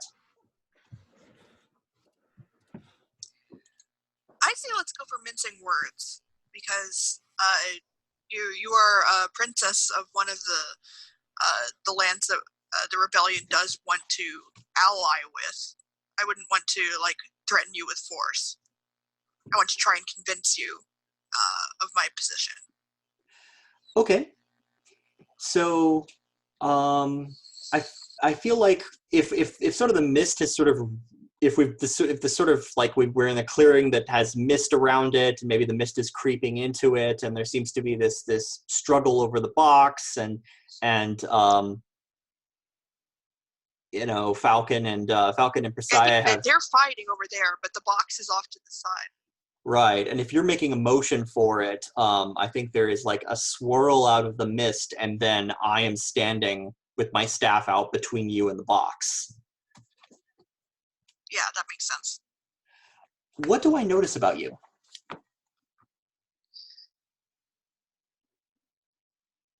You notice that I don't have any evil intent in my eyes. You notice that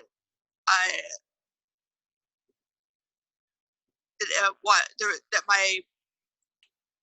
my reach for the box is more out of curiosity and hope than anything malicious. But you notice that it may not be the smartest move to grab for the box and potentially open it.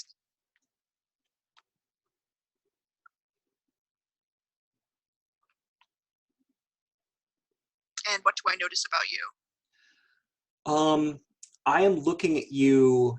I am looking at you in a coldly challenging manner, but the way that my back is angled, I seem to have let my guard down to Prescia. So it appears, at least for now, I've chosen a side, and it's not yours. Who has the most of us to hide? Because they get to start. I probably you don't know anything about the dreams I've been having at this point, so I probably have more to hide. Although Inara is pretty open about this sort of thing, and will probably admit it during this game. Should we flip a coin? Yeah, let's flip a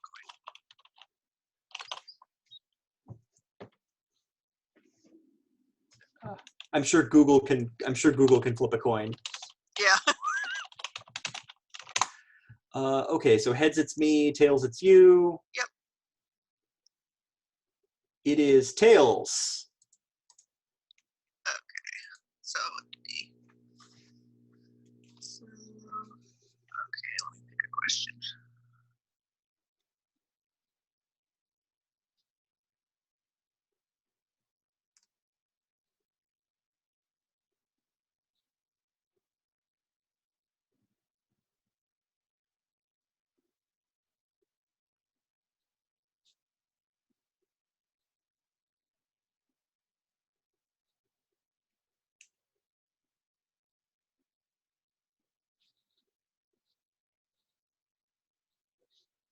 You bring up something that I really hoped you wouldn't, and you can see it on my face. Do you take pleasure in my discomfort?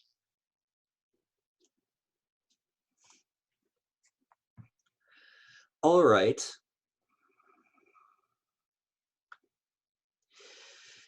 You know that that the kingdom has not allied with the rebellion. You know that you are on the side of good. You know that you have so much you can do to help this world. That optimism, that naivete, how is it that you can justify that? What do you know about this? What do you know about this box? Are you heedless of its dangers? I did suspect there would be dangers. I've been dreaming of this place, but I knew that there was good in it too. I am taking pleasure in your discomfort, and also the mist is sort of forming accusatory faces around you, as if there's a crowd of disapproving onlookers.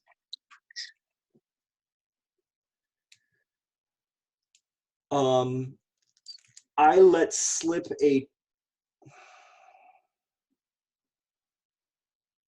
slip a truth that you didn't want to hear, and my words cut like razors, saying I have come here because my people are suffering nightmares, and the nightmares have to do with what happens if that box is opened. I want that box buried or destroyed. Can you say the same? Ooh. I think that definitely gives me a pause, because it didn't really occur to me that the negative things could escape, and that like my pure heart wouldn't be able to control them. But so I'm going to say there are others who are having these nightmares. What do they show could happen?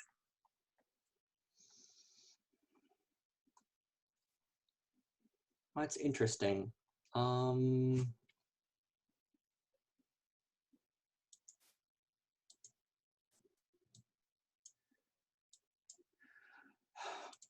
My handmaiden spoke of a chilling, choking mist that disoriented her and closed her in darkness and and she felt suffocated. There is a spreading, creeping darkness that will lead us all stumbling, lost in its shadow. And so I'm frozen for a few seconds thinking about this, and then I pull my hand back, but then still tilt my head to the side and say, but what of the good? Could it be enough to, would it be worth it? Could it not be worth it for greater peace? You who are so sure that you are so sure that you have the monopoly on good intentions. What assurance can you give me that you would be able to control such a power once it was unleashed on us?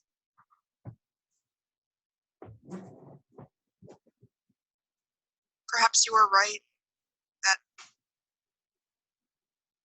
in truth, I have no assurance. Ultimately, I want what is best for all of us, and perhaps you do know better. So,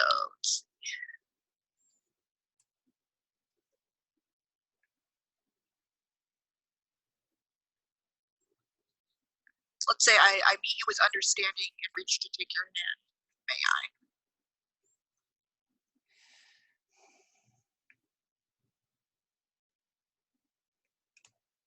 I think the mist sort of, to the extent that I'm able to do so, the mist sort of backs off for a moment, and so you can see me clearly.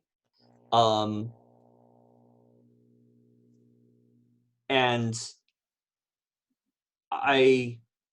you see the set in my shoulders just sort of back away. You see the tension in my shoulders drain away, and I incline my head and take your hand and say,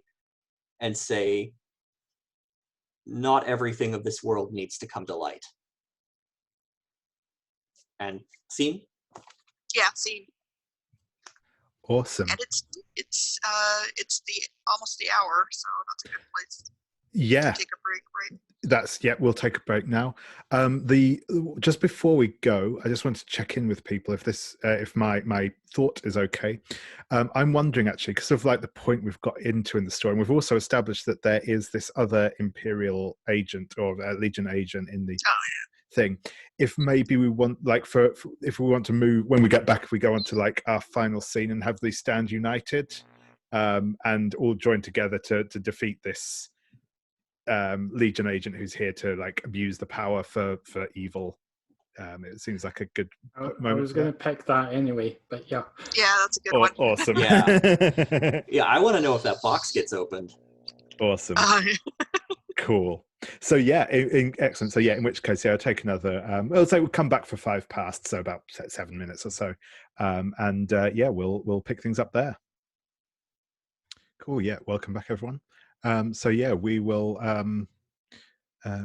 roll. So yeah, I mean, as we just discussed, I think it would be Precia's choice to choose a scene next, and yeah, it said if you are cool with it, and then we can go for Stand United. Yep. So if you have reached a point in your story where all the players are allied against a common foe, it's time to play this game. Together you will take the fight to the enemy or stand in defense against them. Everyone plays. Decide together where you are and what you're attacking or defending. Yeah. Awesome. So yeah, I think obviously, yeah, we are at this point where we'll be defending, either defending or retrieving, depending on exactly how that sort of initial bit goes. The box from this Imperial, Legion agent. I've been running a game with an Empire this morning, so I keep slipping up on that. So yeah.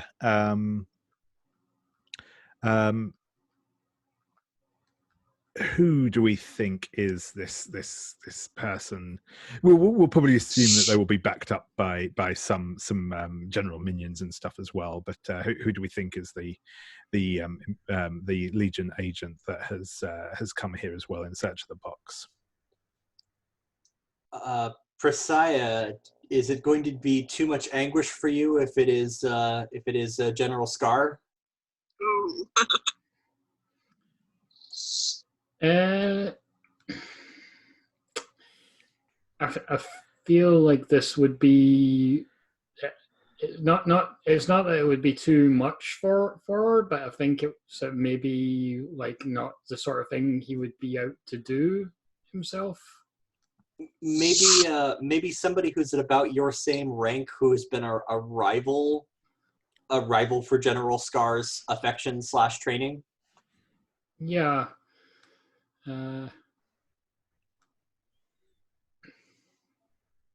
Trying to think who that could be, though.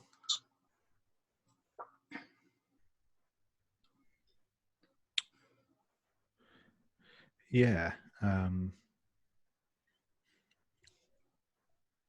just thinking what would be a cool gimmick for them to have.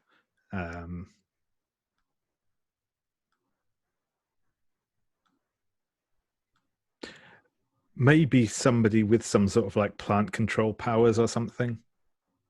Ooh, yeah. Either that or I was thinking wind.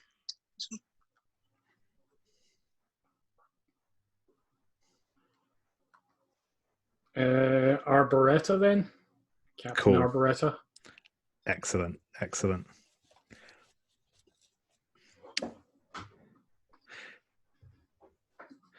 So yeah, in which case, yeah, I like the kind of like that sort of establishing shot where maybe like the you know the we've just had that scene where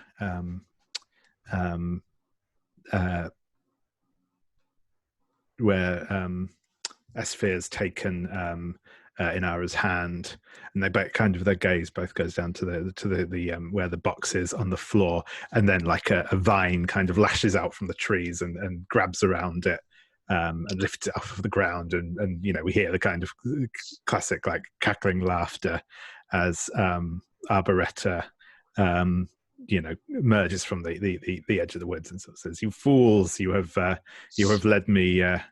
You have led me straight to my prize, and you know all of your nonsense is. I have nothing to fear, you know, and I will take this back to my master for and be justly rewarded. This is the last time you score one over on me, Prescia. And yeah, I think we kind of see ominous movement in the undergrowth, as maybe some Legion soldiers, or maybe just like strange tree people that she commands are obviously moving around in there. Awesome. So yeah, I think that Falcon should probably like strike with the spear and cut the vine. Yeah, cool. So yeah, maybe that comes in and like you know stops them from immediately getting it, and that's when like we come into the proper engagement. So yeah, the next thing we do is we all get to go around and ask each other, what do I notice about you? So I'm going to start off by asking Esfir, actually, because I've not been in a scene with them yet. So what does Falcon notice about Esfir as this sort of fight breaks out? Esfir is out of their element and has come here has sort of raced out here by desperation. They feel like they may, like, their link to their power may be somewhat weakened by that. And so, you know, they seem to have accomplished their goals, but they're stretched a bit thin. Awesome. Yeah, and then if you want to ask somebody else what you notice about them, and we'll just kind of go around in some or other order to we've all answered. I will actually, since I haven't had a scene with you, I will ask it back to you. What do I notice about you? Yeah, so I think it's almost, but not quite the complete opposite. That this is, you know, Falcon is very much in his element. This is sort of his, you know, this is very much into his shtick now, sort of defending the forest against intruders and the like. And I think also perhaps in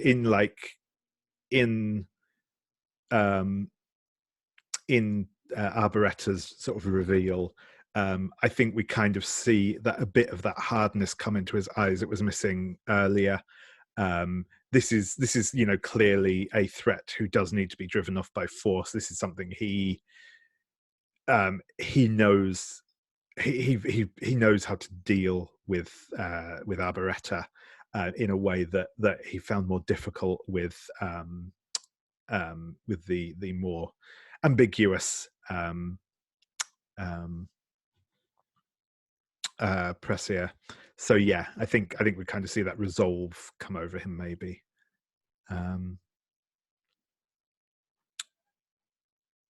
So yeah, I guess if it makes sense if if Prescia and Inara have a moment to notice some things about each other. Okay, so I guess I'll start by asking Prescia, what do I notice about you? So I think Prescia has retrieved her sidearm at this point and has it in her hand and is like turned to Arboretta, and you see her like open her mouth to speak, and then sigh and just point the gun in Arboretta's direction.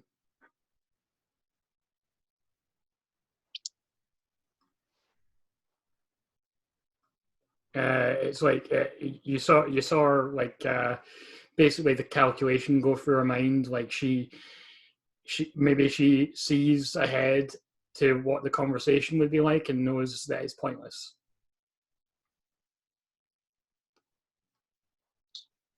And I guess what you notice about me is that that the curiosity about what the box is has waned, and now that I know that there's more danger than I had expected from it, but now I'm determined to not let that danger fall into the hands of the Legion.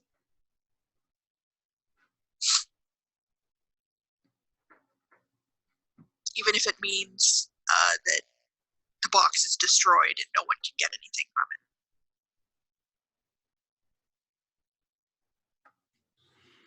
Cool. So with that established, so as ever during this battle, we can always like check in with each other to get more details on what's sort of the layout and the circumstances are like.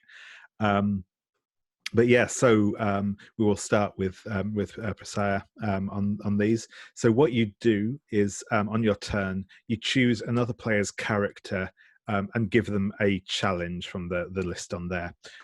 They then, answer freely how they resolve that challenge. Then we move on to the next player. They set up a new challenge for a different character and so on and so forth.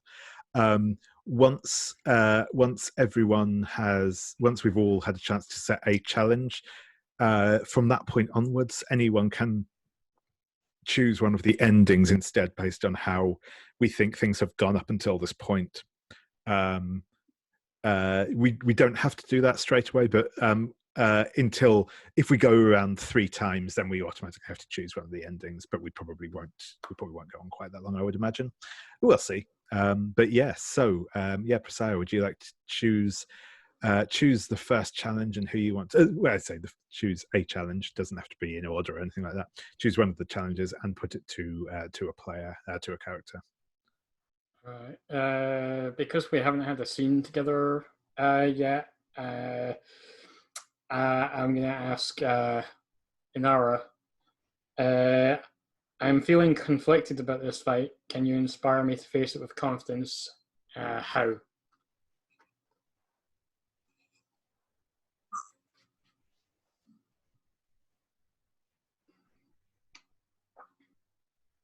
Prescia, I know that you came here wanting to destroy this box.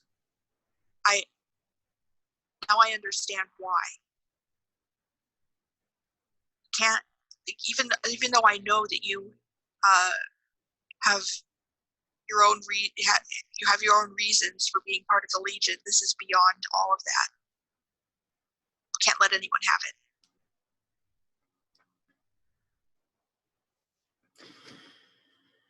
This is for Athera. And I think Prescia nods, and you see probably the most genuine smile that she's ever shown.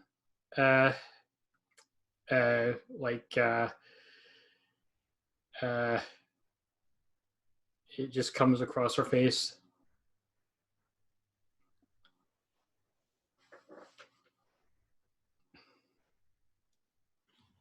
Okay. What else was on your question? Oh, sorry, I think your sound broke up a little bit there. Oh, it did? To me. That's better now. It sounds good now. Okay.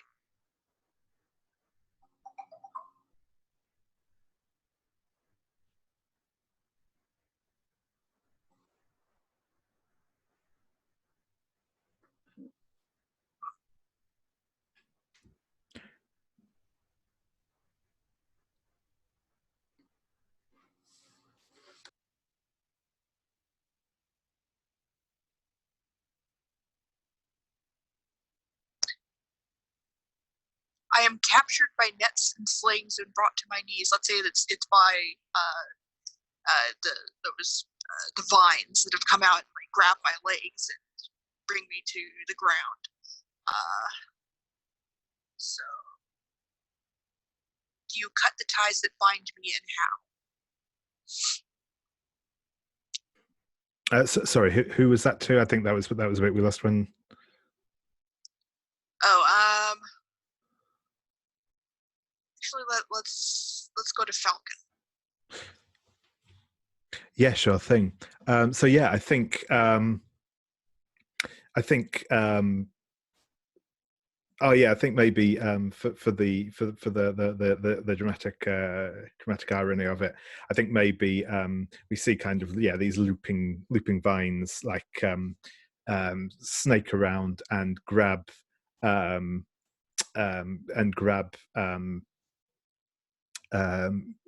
Inara, and they start to like drag her up into the canopy of the trees, and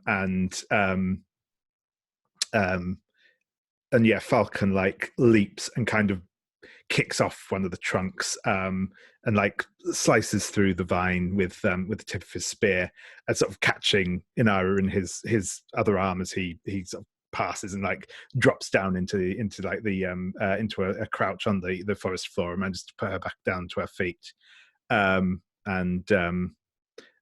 He just grins and says, "I warned you about that canopy."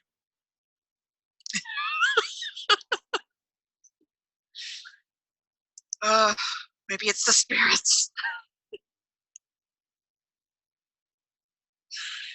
And Inara is definitely shaken by that experience, but knows that it wasn't actually spirits.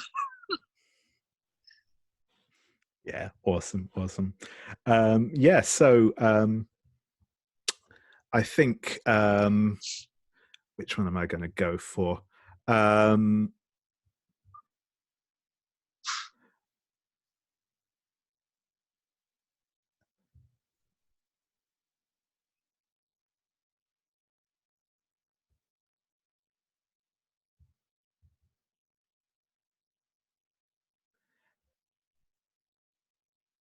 Oh, I think no,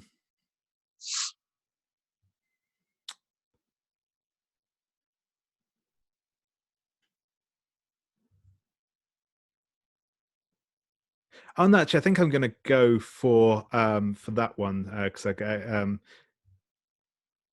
which so yeah, I'm going to say that I'm gravely wounded. I think not by I think it won't be a chain of explosions, but I think maybe as I've just sort of like got Inara down from the tree, I think maybe there's like a burst of like almost like thorns are like fired, Albrecht fires like burst of thorns towards me, which like studs sort of into my my back, and I dropped to the floor with like a cry.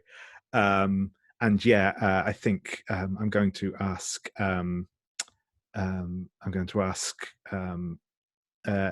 Esfir, can you make it across the battle to patch my wounds and get me on my feet, and how?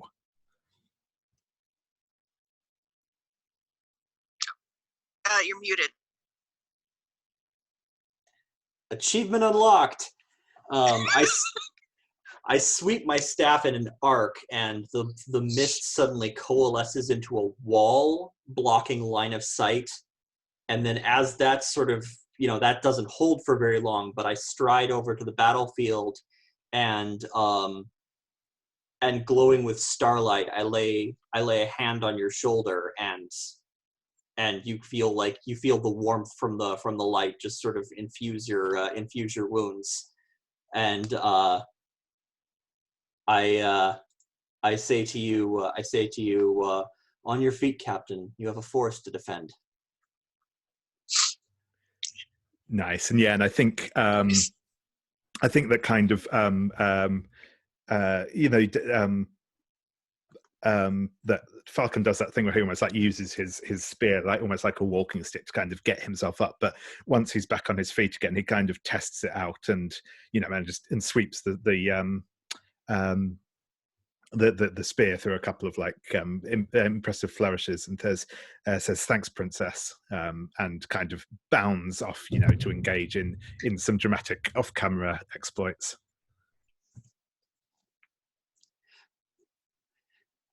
And then the fog is broken by this shower of suppressing thorns that come scattering into the clearing at our last position. But you've moved on and I haven't. Prescia, can you shield me from harm, and how?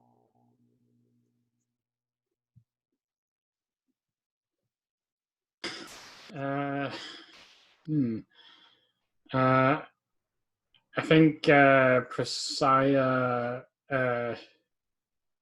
has a moment of a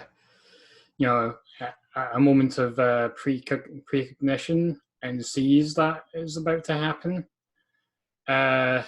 and grabs you and just seconds before it comes down and urges you to run, but takes a few of the thorns herself in doing so. All right. I brush my hand down your arm and sort of sweep away some of the thorns from your arms and say and say my thanks. Okay. A sniper taking aim high above in the trees could be in my sights. If I had a little help. Can you give me the help, and how? Yeah, Inara can do that. She says, I'll give you a little boost, and then raises her arm and uses her telekinesis to raise you up into the air. And then what do you... and then I take aim and give the sniper a wink before zapping him. And he then falls out of the tree and is out of the battle. Not necessarily like dead or anything, but like he gives up. And okay, I get to ask a question.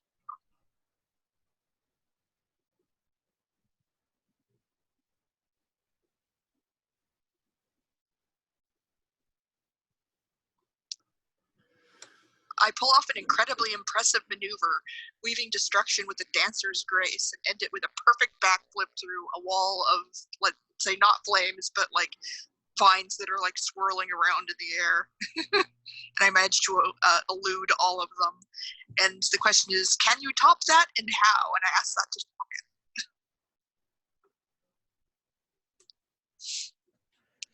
I don't know. I don't know if Falcon can quite top that, but he can certainly keep up, I think. And I think, yeah, I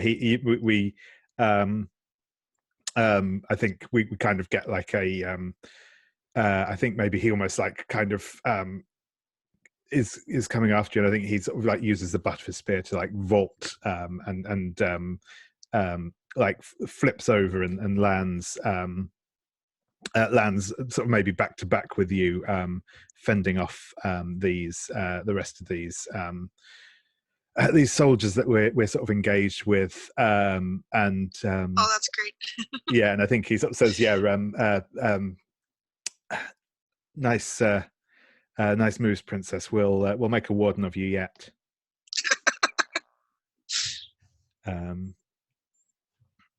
Awesome. I think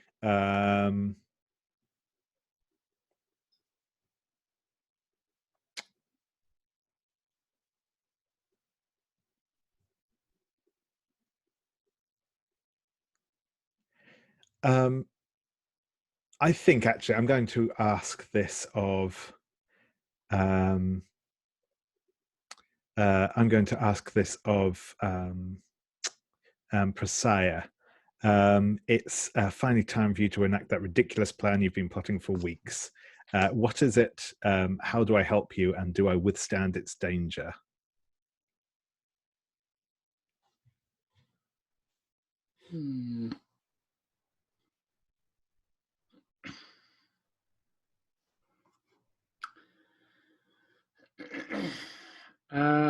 So I think Prescia has accounted for the possibility that she would have to fight her comrades at some point, and has familiarized herself with the weaknesses of several of them, including Arboreta, because she's so determined against me, usually. And I say to you, we need to get her off the ground. And what is it? I'm trying to think how to do that. So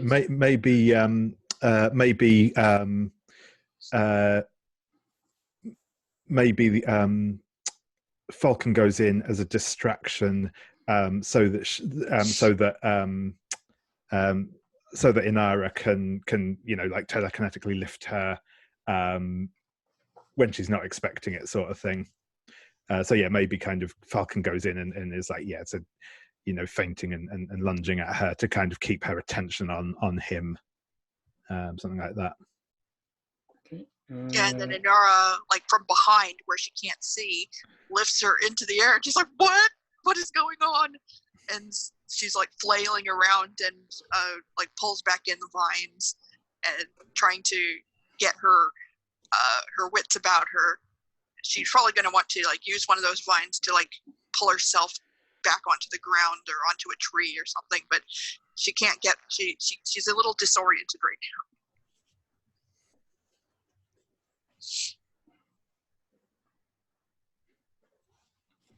Awesome. Yeah, I like it. Cool. So yeah, Esfir. Sure. In fury, I raise my staff, and this brilliant beam of white light just illuminates Arboreta, where she's sort of wriggling in the air, blinding her and leaving her completely disoriented and framed against the darkness of the forest. Inara, am I outdone by you, and how?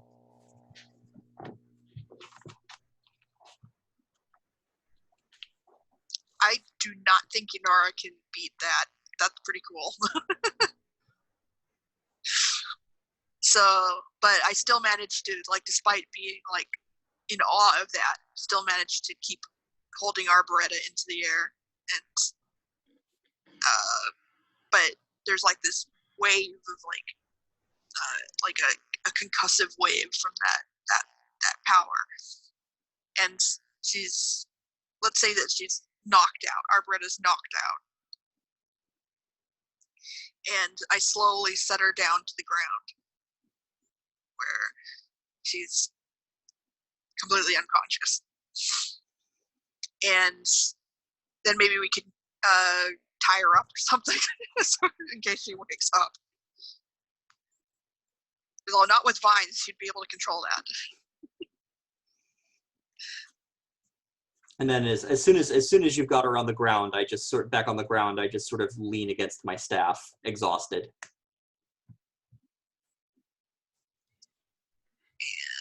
Nice.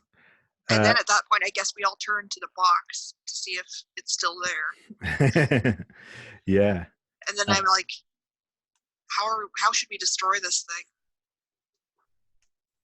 Because I think at this point, all the minions have run off into the woods now that their leader is down. Awesome. So yeah, Prescia, would you like to pick a thing, or at this point again, you can pick one of the ending ones if you would like, as we've all had a go. Yeah, I'm just looking at the options. Yeah, no worries.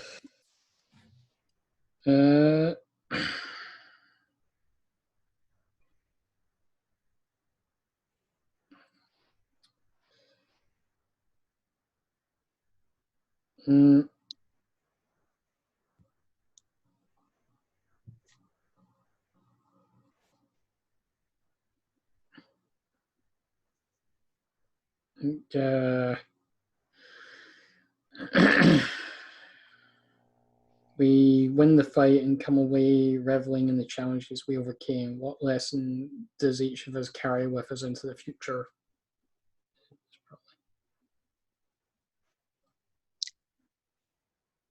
Maybe it should be Falcon that like deals with the box.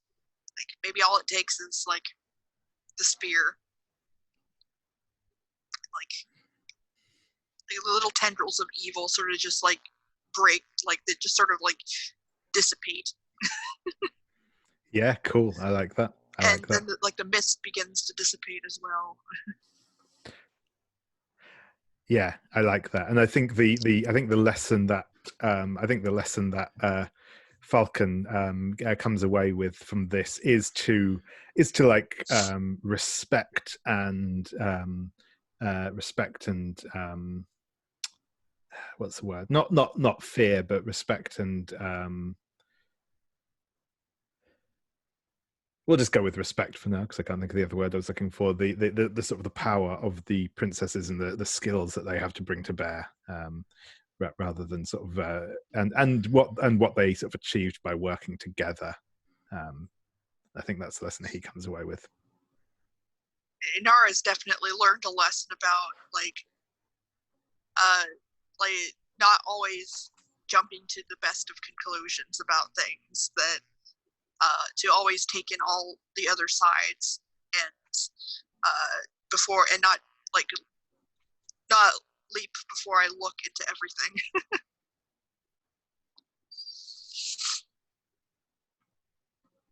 I think Esfir has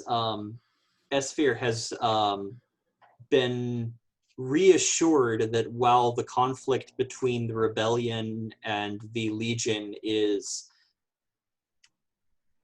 white hot and polarizing, there are still people on both sides who are capable of understanding nuance and stepping through dangerous issues. And that's going to make them more comfortable about opening up to both sides in the future.